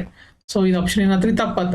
ಸೊ ಈಗ ನಿಮಗೆ ಒಂದು ಸಿ ಅನ್ನೋದು ತಪ್ಪು ಗೊತ್ತಾತಲ್ಲ ರೀ, ಅವಾಗ ಏನ್ ಮಾಡ್ಬೇಕಂದ್ರೆ ನೀವು ಆಪ್ಷನ್ಗೆ ಹೋಗ್ಬೇಕು. ನೋಡ್ರಿ ಸಿ ತಪ್ಪು ಅನ್ನೋದು ಯಾವ್ದೈತಿ, ಇದೈತಿ. ಸೊ ಈ ಆಪ್ಷನ್ ನ ಎಲಿಮಿನೇಟ್ ಮಾಡ್ಬೇಕು. ನಿಮಗೆ ಎ ಬಿ ಕರೆಕ್ಟ್ ಅನ್ನೋದು ಗೊತ್ತೈತಿ. ಎ ಬಿ ಕರೆಕ್ಟ್ ಅನ್ನೋದು ಯಾವ್ದಾವು, ಈ ಆಪ್ಷನ್ ದಾಗ ಒಂದೈತಿ, ಈ ಆಪ್ಷನ್ ದಾಗ ಒಂದೈತಿ. ಸೊ ಈ ಆಪ್ಷನ್ ಏನಾಯ್ತು ಎಲಿಮಿನೇಟ್ ಆತ. ಹಿಂಗ್ ಆಪ್ಷನ್ಗಳನ್ನ ಎಲಿಮಿನೇಟ್ ಮಾಡ್ಕೊಂತ ಬರಬೇಕು. ಆಮೇಲೆ ಡಿ ಏನಕ್ಕೆ ಯಾರು ನೋಡ್ರಿ, ಜೈವಿಕ ಹೆಸರಿನಲ್ಲಿರೋ ಎರಡೂ ಪದಗಳನ್ನ ಇಟ್ಯಾಲಿಕ್ ಅಕ್ಷರದಲ್ಲಿ ಮುದ್ರಿಸಲಾಗುತ್ತದೆ. ಕರೆಕ್ಟ್, ಇಟ್ಯಾಲಿಕ್ ದಾಗ ಬರೀಬೇಕು. So A B D correct ಐತಿ ಅನ್ನಂಗ ಅರ್ಥ ಆತ್ರಿ. ಹಿಂಗೇನಪ್ಪಾ ಅಂತಂದ್ರೆ ನೀವು ಕಾನ್ಸೆಪ್ಟ್ ಮೇಲೆ ಹೋಗ್ಬೇಕು. ನೋಡ್ರಿ ಆಲ್ಮೋಸ್ಟ್ ಎಲ್ಲಾ ಕ್ವಶನ್ಗಳು ಸಾಲ್ವ್ ಆದವು. ಈಗ ಇದ್ರೊಳಗ ಏನಪ್ಪ ಅಂದ್ರ ಕಾನ್ಸೆಪ್ಟ್ಗಳು ಭಾಳ ಇದ್ವು ರೀ. ಬಯೋಲಾಜಿಕಲ್ ಆಕ್ಸಿಜನ್ ಡಿಮ್ಯಾಂಡ್ ಆತು, ಅದಂದ್ರೆ ಏನಂತ ತಿಳ್ಕೊರಿ. ಯೂಟ್ರಿಫಿಕೇಶನ್ ಅಂದ್ರೆ ಏನ್ ತಿಳ್ಕೊರಿ, ಅಲ್ಗಲ್ ಬ್ಲೂಮ್ ಅಂದ್ರೆ ಏನ್ ತಿಳ್ಕೊರಿ. ಇದೊಂದ ಕ್ವಶನ್ ದಾಗ 3 ಕಾನ್ಸೆಪ್ಟ್. ಅದೇ ರೀತಿ ಈ ಫ್ರಾಗ್ಮೆಂಟೇಶನ್ ದಾಗ ಇವು ಅಷ್ಟನ್ನು ಬರ್ತಾವ್ರಿ. ಯಾಕ ಹ್ಯೂಮಿಫಿಕೇಶನ್ ಅಂದ್ರೆ ಏನ, ಕೆಟಬಾಲಿಸಮ್ ಅಂದ್ರೆ ಏನ, ಇವೆಲ್ಲಾನು ತಿಳ್ಕೊಬೇಕ. ಅದೇ ರೀತಿ ದ್ವಿನಾಮ ನಾಮಕರಣ ಬಂತಂತಂದ್ರ ಇದ್ರಿಗೂ ಕಾನ್ಸೆಪ್ಟ್ ಐತಿ. ಹಿಂಗೇನಪ್ಪಾ ಅಂದ್ರೆ ಈ ಕಾನ್ಸೆಪ್ಟ್ ಕ್ಲಿಯರ್ ಮಾಡ್ಕೋರಿ, ಈ ತರ ಬೇಕಾದ ಕ್ವಶನ್ ನ ಸಾಲ್ವ್ ಮಾಡ್ಬೋದು. ಮುಂದಿನ ಕ್ಲಾಸ್ನಾಗ ನೆಕ್ಸ್ಟ್ ಏನ್ ಮಾಡೋಣಪ್ಪ ಅಂತಂದ್ರ ಇನ್ನೊಂದು ಕ್ವಶನ್ ತಗೊಂಡ್ ಸಾಲ್ವ್ ಮಾಡೋಣ.